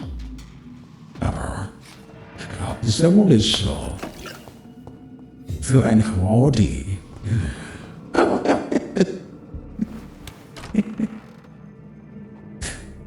Das ist aber auch eine Frau, die... Kennen Sie Frau Dies? Kennen Sie das? Ich bin noch ein... Charmische Charme, habe ich gesagt. Das kann benehmen. Das gibt doch nicht. Komm mal, ich komme jetzt an, aber... Komm mal. Scheiße. Hast du Kopfschmerzen? Ja, nimm mal Aspirin, Mama. Darf ich mal gucken? Achte mal. Ich sehe Aspirin. Hallo. Ich brauche Aspirin. Entschuldigung. Machen Sie eine Tasse Tee? Dann weiß ich nicht. So. Vielleicht macht er nur so einen neuen Dad so. Oh. Ah. Der man weiß es nicht. Der genug ja auch ein bisschen. No. Oder hat er Hunger? Man weiß es nicht. Ich glaube, ihr Hunger. Könnte es ein Aspirin, aber das Schuss. Kann man ja kein Dokacken mehr. Alles wird ihn, wo wir das sind. Was ist denn? Was ist das denn? Was ist da passiert? It's locked. It's locked. Ja. So, ich bin aber Violine. Ich bin etwas gerade Zeitpunkt und Ohren. So, das ist eine neue Art Vernehmwaffe. So, hier rüste sie aus, bedrücke die erste Maustaste und blöd absorbieren. Das ist ewig. Also wenn Sie nicht fragen, einfach mal einen Eisenpfahl legen. Lead, Silber, Trio. Silberfarbe und abgeführt. So, können wir das ausrüsten? Ui, alles verdammt. Das ist richtig schön, Mama. Diese Kunststoffe ausrüsten. Das Little Dangles, das ist ein bisschen schwierig. So was ist verdammt. Ich komme ja schon. Aspirin, Aspirin. bring dir eine Aspirin. Was hast du denn schon so war? Ich glaub's aber nicht, ja. Es war einmal ein Doktor, der nun als Vampyr wiedergekommen ist, ne? Und wir sollen ja alles retten, aber wir wollen auch Blut. So, habe ich Sie, liebe Zuschauer, wo ist hier das Problem? Offensichtlich, weil der Mann Doktor ist und blutlos. Blut haben will, weil er Vampir ist. Das geht nicht. Aber ich bin jetzt da. John, oh, das ist John. Oh mein Gott. Das ist mein Nachbar, pass auf. Nachbar? Hey, lass mal ins Furcht, Kleiner, lass mal ins Furcht, ja? Wenn der Kuchen spricht, hat der Kuchen. Sag mal. Wenn der Kuchen spricht, hat der Kuchen leise zu sagen. Ruhig. Hallo, wir haben ja einen Vortrag. Fällt Ihnen ein, Sie haben an mir meine Vorlesung oder sowas. Er ist ein Pfeffermensch. Ja, stirbt. Entschuldigung, so. So ferocious. I'm not sure I can defeat them without becoming stronger. To drink blood is so tempting. Du trinkst jetzt kein Blut. Wo sind wir denn hier? Sind wir im Affenzirkus? Sag mal, das ist Frisala. So, setz mal die Stimme. So, Kinder. Jetzt heißt es aber auch hier, ne? Jetzt ist es ernst. Ja? Was ist das hier? Bisschen Spaß muss sein, Leute. Wir hören gleich auf. Und, im Moment schnetzeln wir ja eher, ne?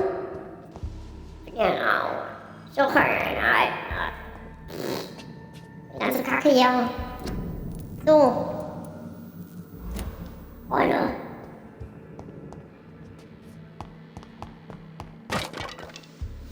Kann ja nicht schreien, aber... Er ist kaputt. Ums. Kann ich denn hier... Mal... Wo geht denn weiter? Wieso sollte ich jetzt hier hochspringen? Was ist das? Hä? Das ist ja total behämmert. Dann spring ich halt wieder runter. Aber ich muss doch da hoch. Mal. Oh, die sind alle ausgebüxt hier. 1, 2. Die Armsau, ja. Das hätte ich beinahe gerübst. Entschuldigung. Ah, hier. Sodium hypochlorite.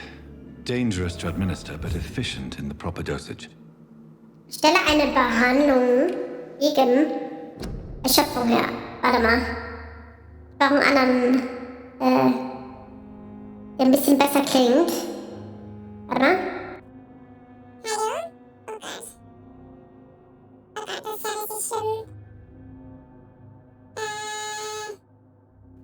Hallo? Hallo? Hallo? Hallo? So. Hört man es ein bisschen besser? Ich bin die Tiffany. Ich mein Edward. Bin jung. Weil wir sind ja Vampyr. So. Und jetzt? Muss ich da hoch? Platsch. Und jetzt kann ich was herstellen. Aha. Behandlung gegen Erschöpfung. So. Und jetzt bringe ich Medizin zu Dorothy Crane. Dorothy! Da hat doch was geblinkt. Hab ich den ja auch gesehen. Mama. Ich bin ja wie so ein Pubertierender, hör mal. Oh ja, schön. Das haben wir gern. Jetzt sehen wir. Gehen wir zurück. Achtung. Oh, schade, ich dachte, ich kann die Tür aufbrechen. So. Kekse. Da guckst du, ne? Kleiner Säckel. Da, mehr rein. Hallo? Wo ist er hin? Er ist doch noch hier. Hab's den Morin? Wo ist er? Kann ich auch. Raus damit. Macht mich ja ganz irre. Oh, gehen wir mal raus hier. Da ist er. Hallo!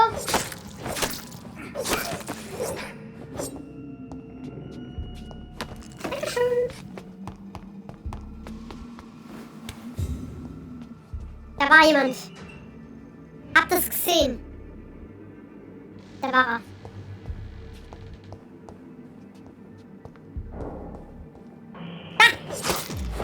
Oh, mehr!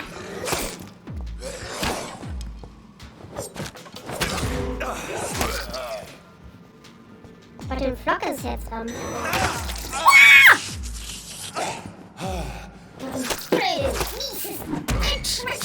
Was könnte nehmen hier? Boah. Alte Kacke.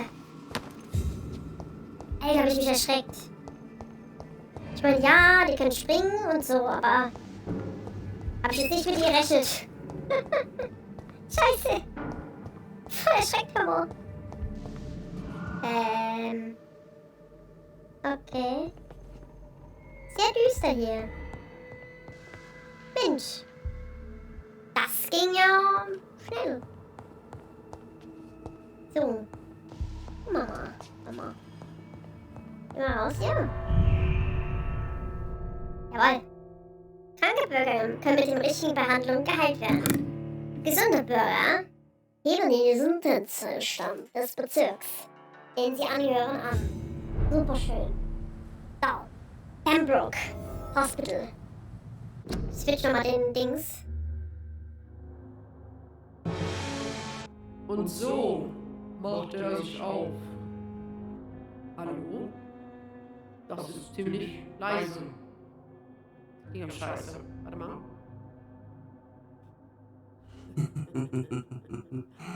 Hallo Kinder. Was geht ab? So. Ich bin wieder da. Jetzt gehen wir mal hier rein. So, Dorothy, wo bist du? Ich komme. Du kriegst Medizin. Ich kann euch riechen. Okay.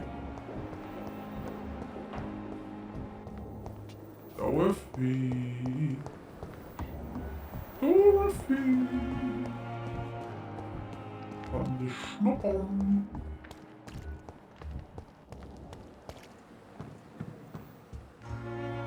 Ist das Dorothy?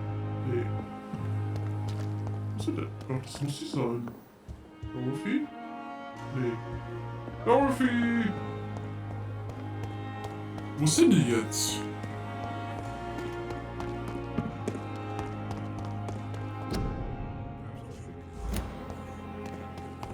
Dorothy. The patients are not fools. They know we are overwhelmed by this horrifying epidemic. Bin ich jetzt lost oder was? Wo ist die? Die Hille, oder? Ah, hier. Da ist sie. Finally, you've returned, Doctor. Did you find anything of value? Ja klar. Yes, nurse. You've worked your first miracle, Doctor. Now, this patient here needs immediate treatment. Duty calls? When the storm has passed, I'll show you how to mix the remedy yourself with the same basic ingredients. Many thanks, Doctor. When you've finished, you ought to report to Dr. Swansea in his office. He's been looking for you. Seemed pressing. Aha. Hier schon wieder. Krankheiten. Krankheiten verringern die Blutqualität eines Bürgers. Bei den übrigen Medikamenten gehen zu heim, spricht man Patienten. Im Zimmer hinter Dorothy, um seinen Gesundheitszustand zu kontrollieren. Okay. Entschuldigung. Kapitel 2! Ein Verräter im Krankenhaus. This hospital seems to be falling apart. But in the circumstances, I'm willing to give you the benefit of the Wer sind denn doubt. Sie? Entschuldigung, was machen Sie da? Guten Tag. Good evening. I'm Dr. Reid. Can I help at all? No. Really? Why are you here then? I don't want to talk. My throat hurts too much. I suppose that this pain is the reason you're here. Is someone taking care of you? Yes. And no. Could you at least tell me your name, sir? Mortimer. Mortimer Goswick. Mortimer? Wer ist Mortimer? Sehen Sie mir. Ihr Leben? Tut Ihre Kehle weh? Nö, die halbe Kehle ist kaputt. Tut Ihre Kehle weh? Nee. Hätte ich jetzt nicht gedacht. How painful is your throat, Mr. Goswick? So painful I'd rather not. Ja, natürlich. Junge. Bist du für Doktor? Wir müssen miteinander kommunizieren. Ruhen Sie sich gut aus. I'm sure you realize a doctor and his patient have to communicate, sir. Would it help if I gave you some paper and a pen? Ja. Not really. I see. Then maybe it's not just your throat that hurts, Yes. Mr. Goswick. Perhaps your sore throat is just the consequence of something more hurtful. Yes, maybe. But I don't want to talk or even write about it now.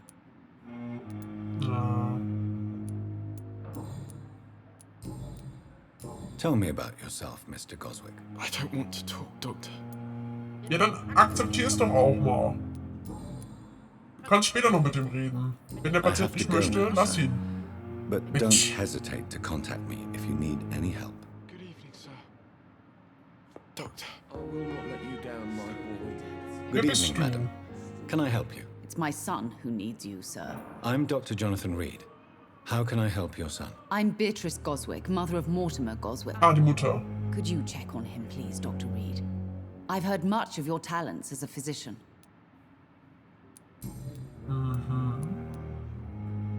Fühlt sich hier gut beraten. What can you tell me about? Not much to say. Ah ja. Sind Sie so reich? May I ask if you... I'm a teacher by profession. Sie ist Lehrerin. Ist sie reich? Really? Yes. Thanks to my husband. Wow. He rest in peace. Wow. I can... Ja, Mittel. Fühlt sich hier gut What do you beraten. think of your reception? I have had the uttermost reservations about this. Is there something in particular that's bothering you? Some of the staff were not especially welcoming. Die sind noch... Erzähl mir von ihr an. Tell me more about your arrival at the Pembroke Hospital.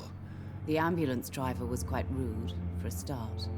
And that nurse, Miss Hawkins, seems to have quite a dubious attitude. What do you mean? She managed to secure a bed for my son despite the epidemic. It was a relief, but it wasn't cheap. Aha. Pippa. Hast du etwa Geld eingesteckt? Hm? Pippa. Böse, böse. Aber ich kann's ja nicht verübeln. Verstehe Ihre Benommenheit. Sie haben Ihnen Geld für ein Bett abgenommen? She charged. Yes, and I paid without question, considering the urgent. Verstehe Ihre Benommenheit. I share your concern, Mrs. Goswick. I don't... Gut. Gut. Persönliche Fragen. Goodbye, Mrs. Goswick. Na gut, die ist besorgt. Können wir mal mit ihm Good sprechen? evening, Mr. Goswick. Die leben in London. Why did your mother have you hospitalized here? She seems convinced this is a bad hospital. My mother just wants the best for me. She won't rest while I'm here. She'd go all the way to hell and back to help me. Stört Ihre Mutter Sie? Sie sind in guten Händen. Sind Sie in guten Händen? Sie sind in guten Händen. Is your mother bothering you? As your doctor, I can ask her to... That's tempting, Doctor. But you have no idea what my mother is capable of. She would tie herself to my bed if you asked her to leave. Oh Gott. Sie sind in guten Händen. Pembroke Hospital may look unorthodox. It's not me you have to convince, Dr. Reid. Der Arme. Persönliche Fragen.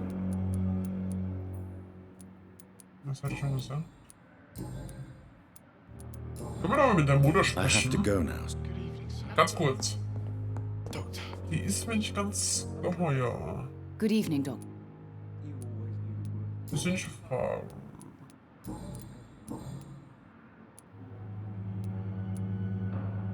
Nee, das machst du nicht. War noch ein Hinweis. Goodbye. Oh, das ist zu umfangreich. Sprich mit Edgar Swansea. Wo ist Edgar? Moin. Ich geh mal kurz hier ran. Danke.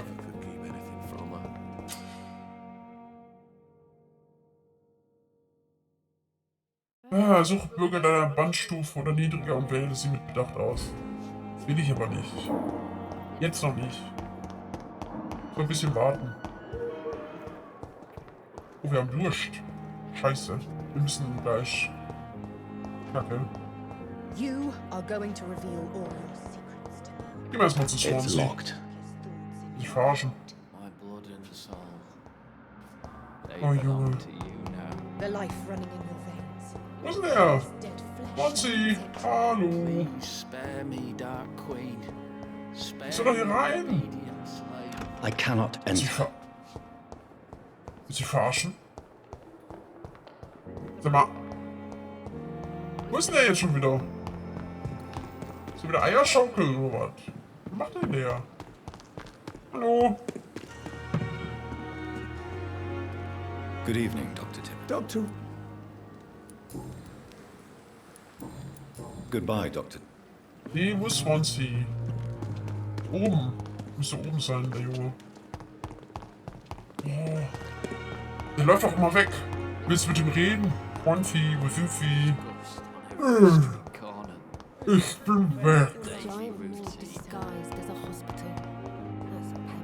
Nachher spritzt er sich das auch selber, der Irre.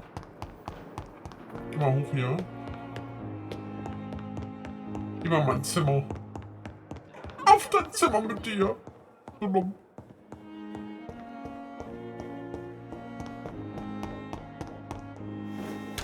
So.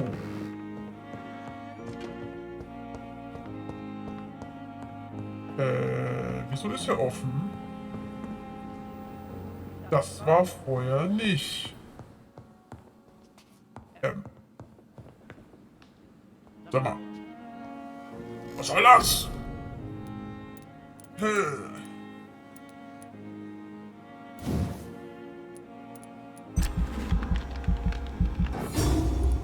Dachte ich. Der Sprung. Hat er seine Augen, ne? Ich hab Humor, Junge! So. Gerinnung.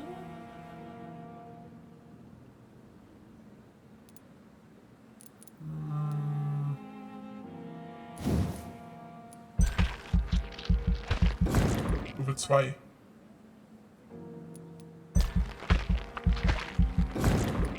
Drei. Ja. Jawohl. Okay. Erledigen. Mehr Gesundheit.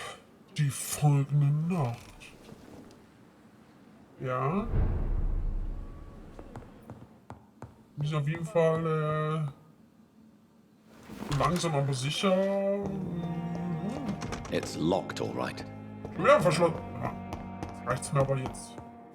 Entweder ist er jetzt da oder hat Pech gehabt. Oh, welch Schauspiel. Ein Kronleuchter, meine Damen und Herren. Ja.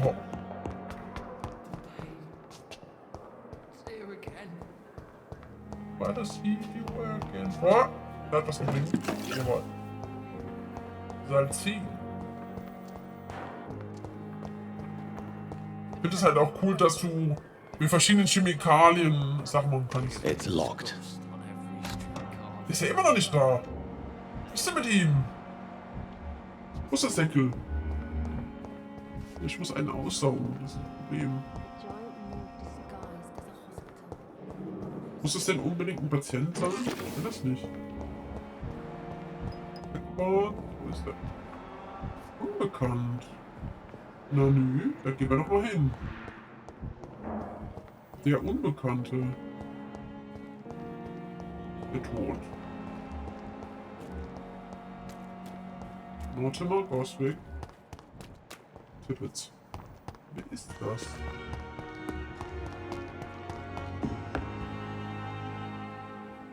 Wer bist du? Kann ich mit ihm sprechen? Warum?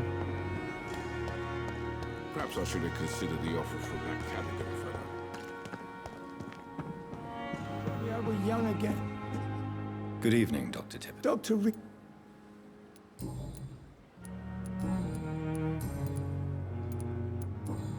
Nee. Goodbye, Dr. Tippett. Ich weiß jetzt nicht, wo der andere ist, Homo. Oh, ich bin gerade zum Schnibbeln. Gehen wir hier kurz lang.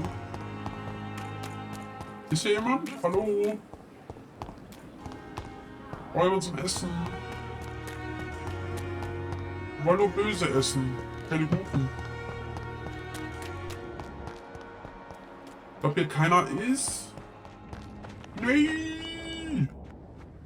Was ist denn? Da steht aber Loot. Schade.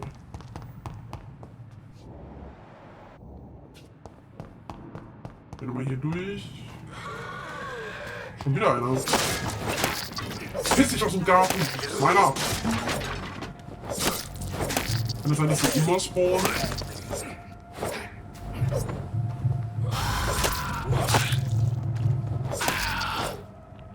Bin sehr geschwächt. Oh! Fotografie in einer Brieftasche. Das Foto eines verliebt lächelnden Pärchens. Auf der Rückseite steht Mittel und Pippa. Pippa? Oder Pippa? Was hat die denn? Mr. Hooks and Nurse Hawkins are an item. Aha, die sind ein Those two Paar. have hidden their affections well. So. Da stellen wir sie mal gleich zur Rede. Hör mal. Aber erstmal was zu essen. Verdammte Scheiße. Ja. Oh! Ich kann da rein. Hä?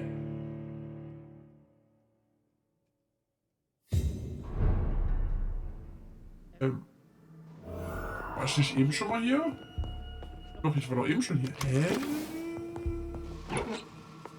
Ich kann hier immer looten und leveln, oder was? Was? Ja, gehen wir da raus. Da waren wir doch. Wir hören jetzt aber auch gleich auf, meine Damen und Herren. Aber schrecken und recken. Boah, das sind fast 3 Stunden nochmal. Diese Stimme, ne? Dieses. Blut. Blatt. I feel it in my head. My shoulders, knees and toes.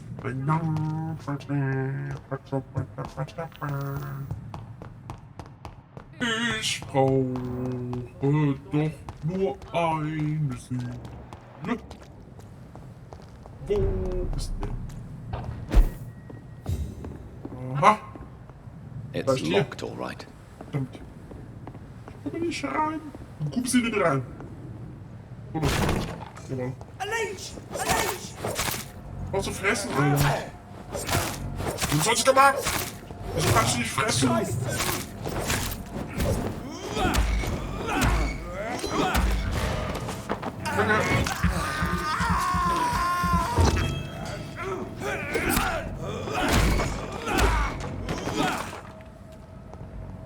Guck mal, jetzt habe ich schon ein bisschen.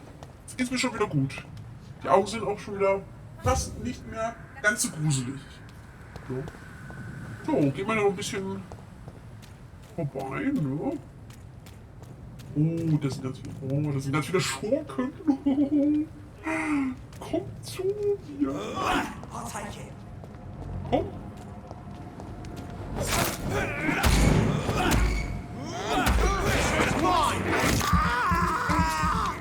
Ich verstehen.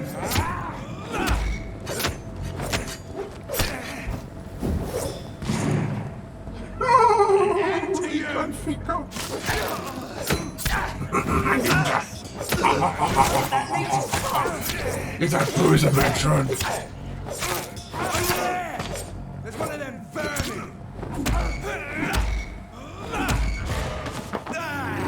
Ja.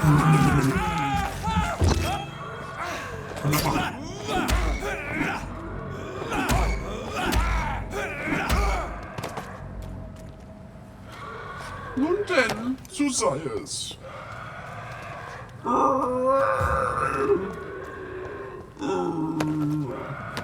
Ich versuche kommunizieren.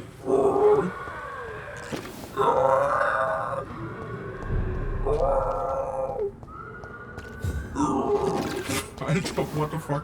Klingt wie so Ghoul. Hilfe! Zu Hilfe! Bitte helfen Sie mir, ich bin in Gefahr. Oh, da ist noch ein Hund. Hallo! Wo ist sie?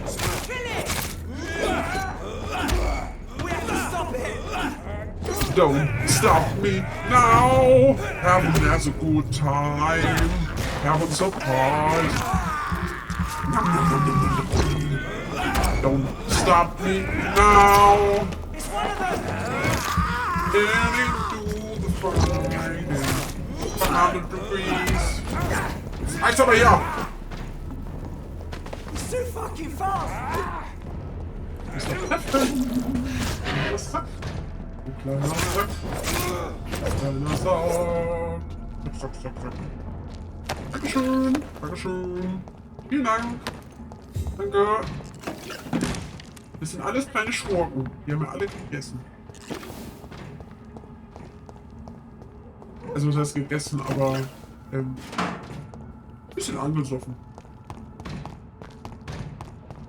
So, wie sehen die Augen aus? Nur fast, nur fast.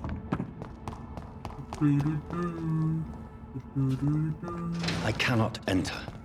Die Tür ist verschlossen. It's locked, all right. Hallo! He's mine! I'll take it!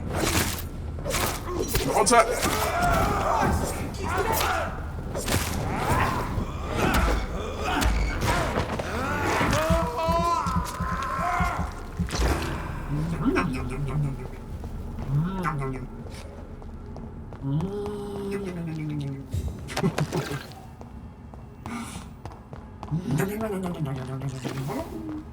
Böse, böse. Noch hier. Oh, hallo. Kann ich stehen? Komm, mach mal die zwei. Komm her, Junge.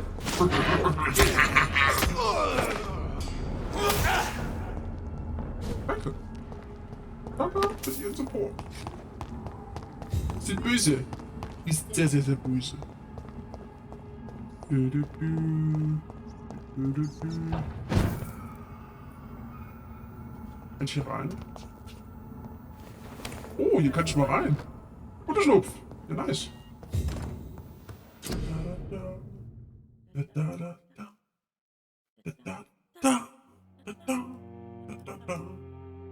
Ja, die.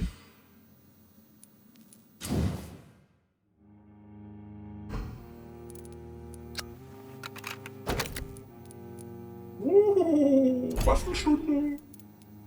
Freunde.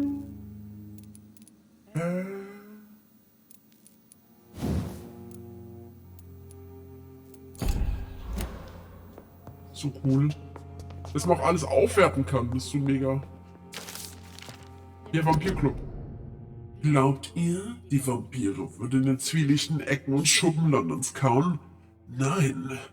Sie verstecken sich in den feinsten Clubs und nobelsten Häusern im Westend.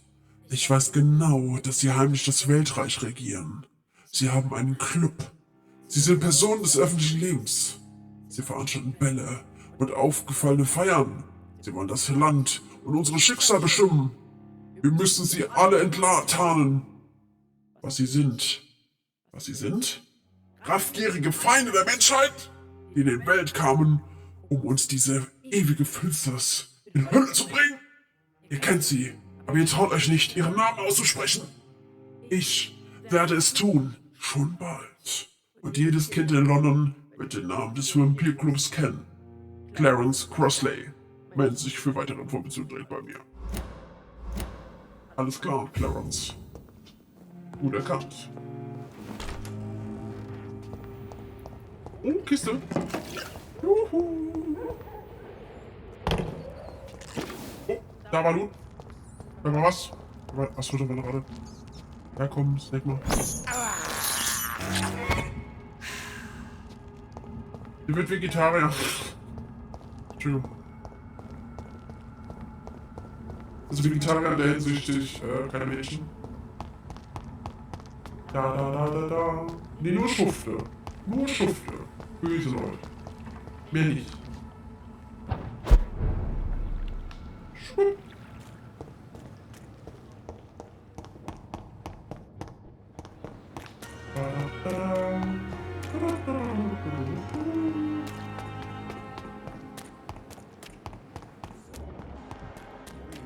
So, da bin ich wieder. Guten Tag. If only there were more of us. With less So, ist er jetzt da, der Junge? Oder wie sieht's aus? Wo ist Edgar? Swansea, hallo. The pain. Good evening, Mr. Elwood. Evening, Doc. How close are you to Miss Horcroft? To wait. Aren't you She's quite...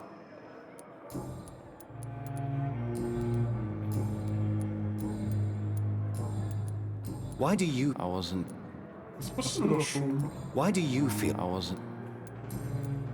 Weil sie ist ja auch nicht mit dem Goodbye reden for müssen. now. Disgust on every street. Wir sollen hier rein. It's locked. Ja, und jetzt? Wussten wir schon. Hello again, Doc. What is this? As the gang... who leads... Since... Goodbye, Mr. Ham. Wo ist denn der? Der soll hier sein, aber wo soll er den Schlüssel denn herkriegen? Weiß ich doch nicht. Junge. Disgust on every street. Wo kann das sein?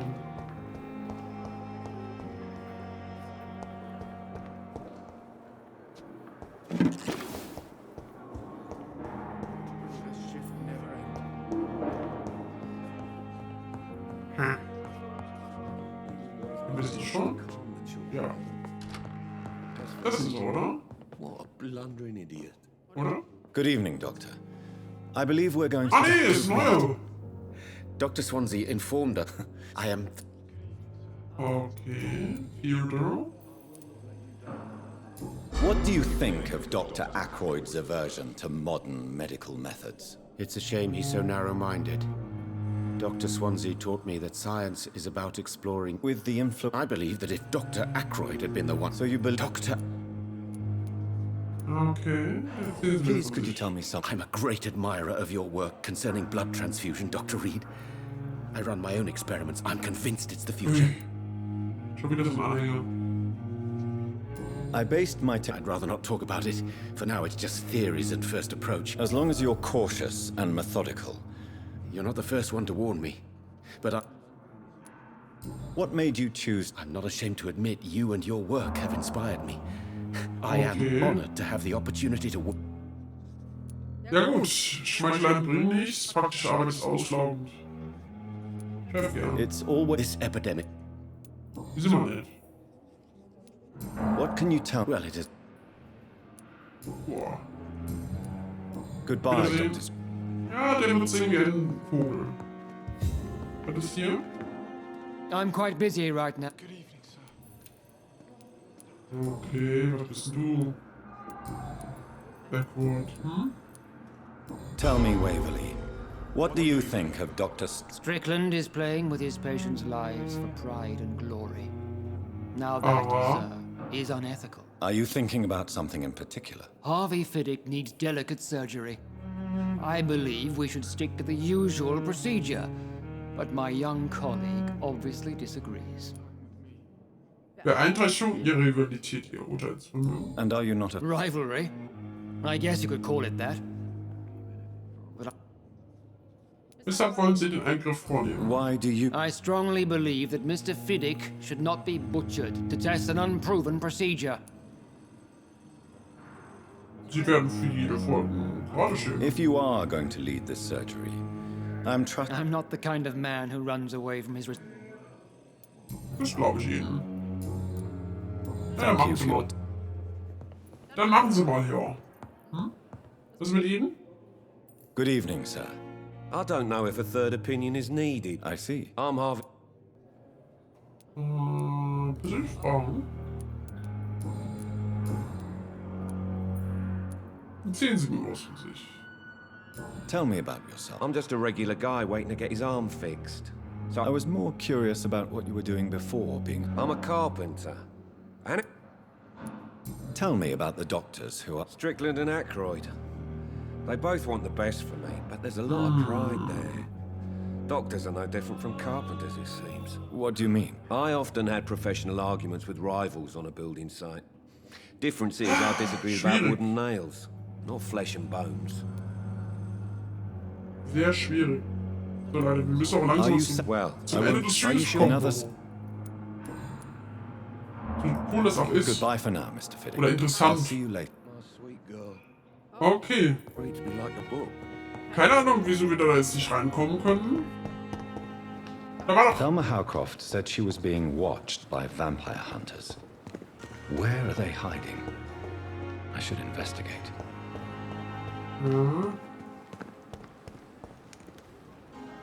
Good evening. I'm Dr. Always a pleasure to... A colleague. Not anymore. What do you mean? No. Rakesh Chandana. Goodbye, Mr. Machen wir später. Beim nächsten Mal. Später. Ja, Lieben. Ich würde sagen, wir hören mal auf.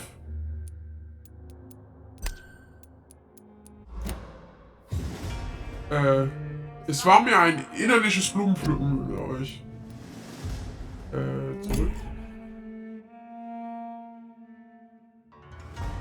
Ja. Ich müsste gerne abbrechen. Also mal. Machen wir es halt so. Ich mach mal kurz die Stimme aus hier. Ist ja schlimm.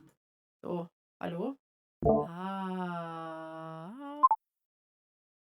Ihr Lieben, kommt zum Ende des Streams. Wieder umstellen. Ja, da bin ich ein bisschen lauter. So, einen wunderschönen guten Tag. Alter. Uff. Perücke lässt grüßen. Sie löst sich auf. Sie löst sich auf. Oh, die hat sich kurz aufgehangen. Okay. Aber nur für ein paar Sekunden, Gott sei Dank. Ihr Lieben, ich hoffe, euch hat der Stream heute gefallen. Es war ein bisschen anders. Ich finde das Spiel ganz nice. Ich bin mir noch nicht sicher, ob wir das on Stream weiterspielen oder ob ich es einfach mal auf Stream weiterspiele, wenn ich dazu mal komme. Könnt ihr mir ja gerne mal Bescheid geben, also unten unter dem Feedback einfach mal hinterlassen, wenn ihr Bock habt. Oder halt wirklich mal, vielleicht mache ich auch noch eine Abstimmung oder ich spiele es einfach spontan weiter, so als Zwischenprojekt. Wir gucken einfach mal. Wir gucken mal, vielleicht machen wir einen spontanen Stream noch die Woche. Alter, warum ist hier eine Obstpflege drin? Oder zwei.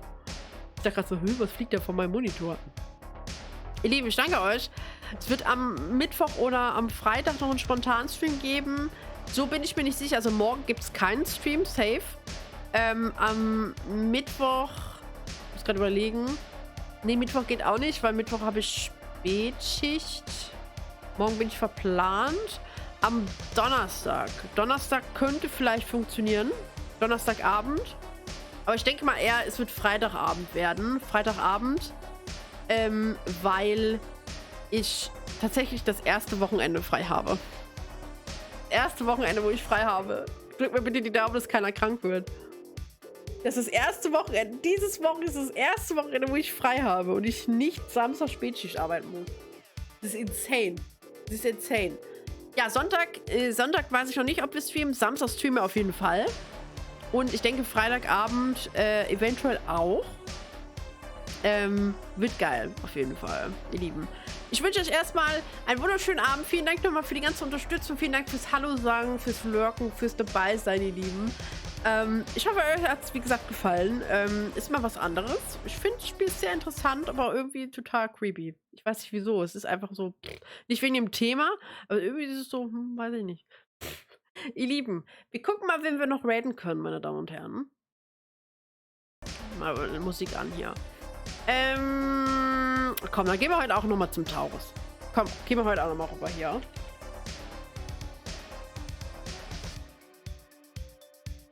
Hab ich's richtig geschrieben? Ja! Ich habe es richtig geschrieben. Ihr Lieben, ich wünsche euch was. Ich wünsche euch einen schönen Abend. Behabt euch wohl. Ja, bis die Tage spontan. Und ansonsten spätestens am Samstag wieder, ihr Lieben. Macht's gut, habt eine angenehme Woche. Und bleibt so crazy as sad. Und jetzt lasst ganz viel Liebe beim Taurus da. Bis dann. Bye.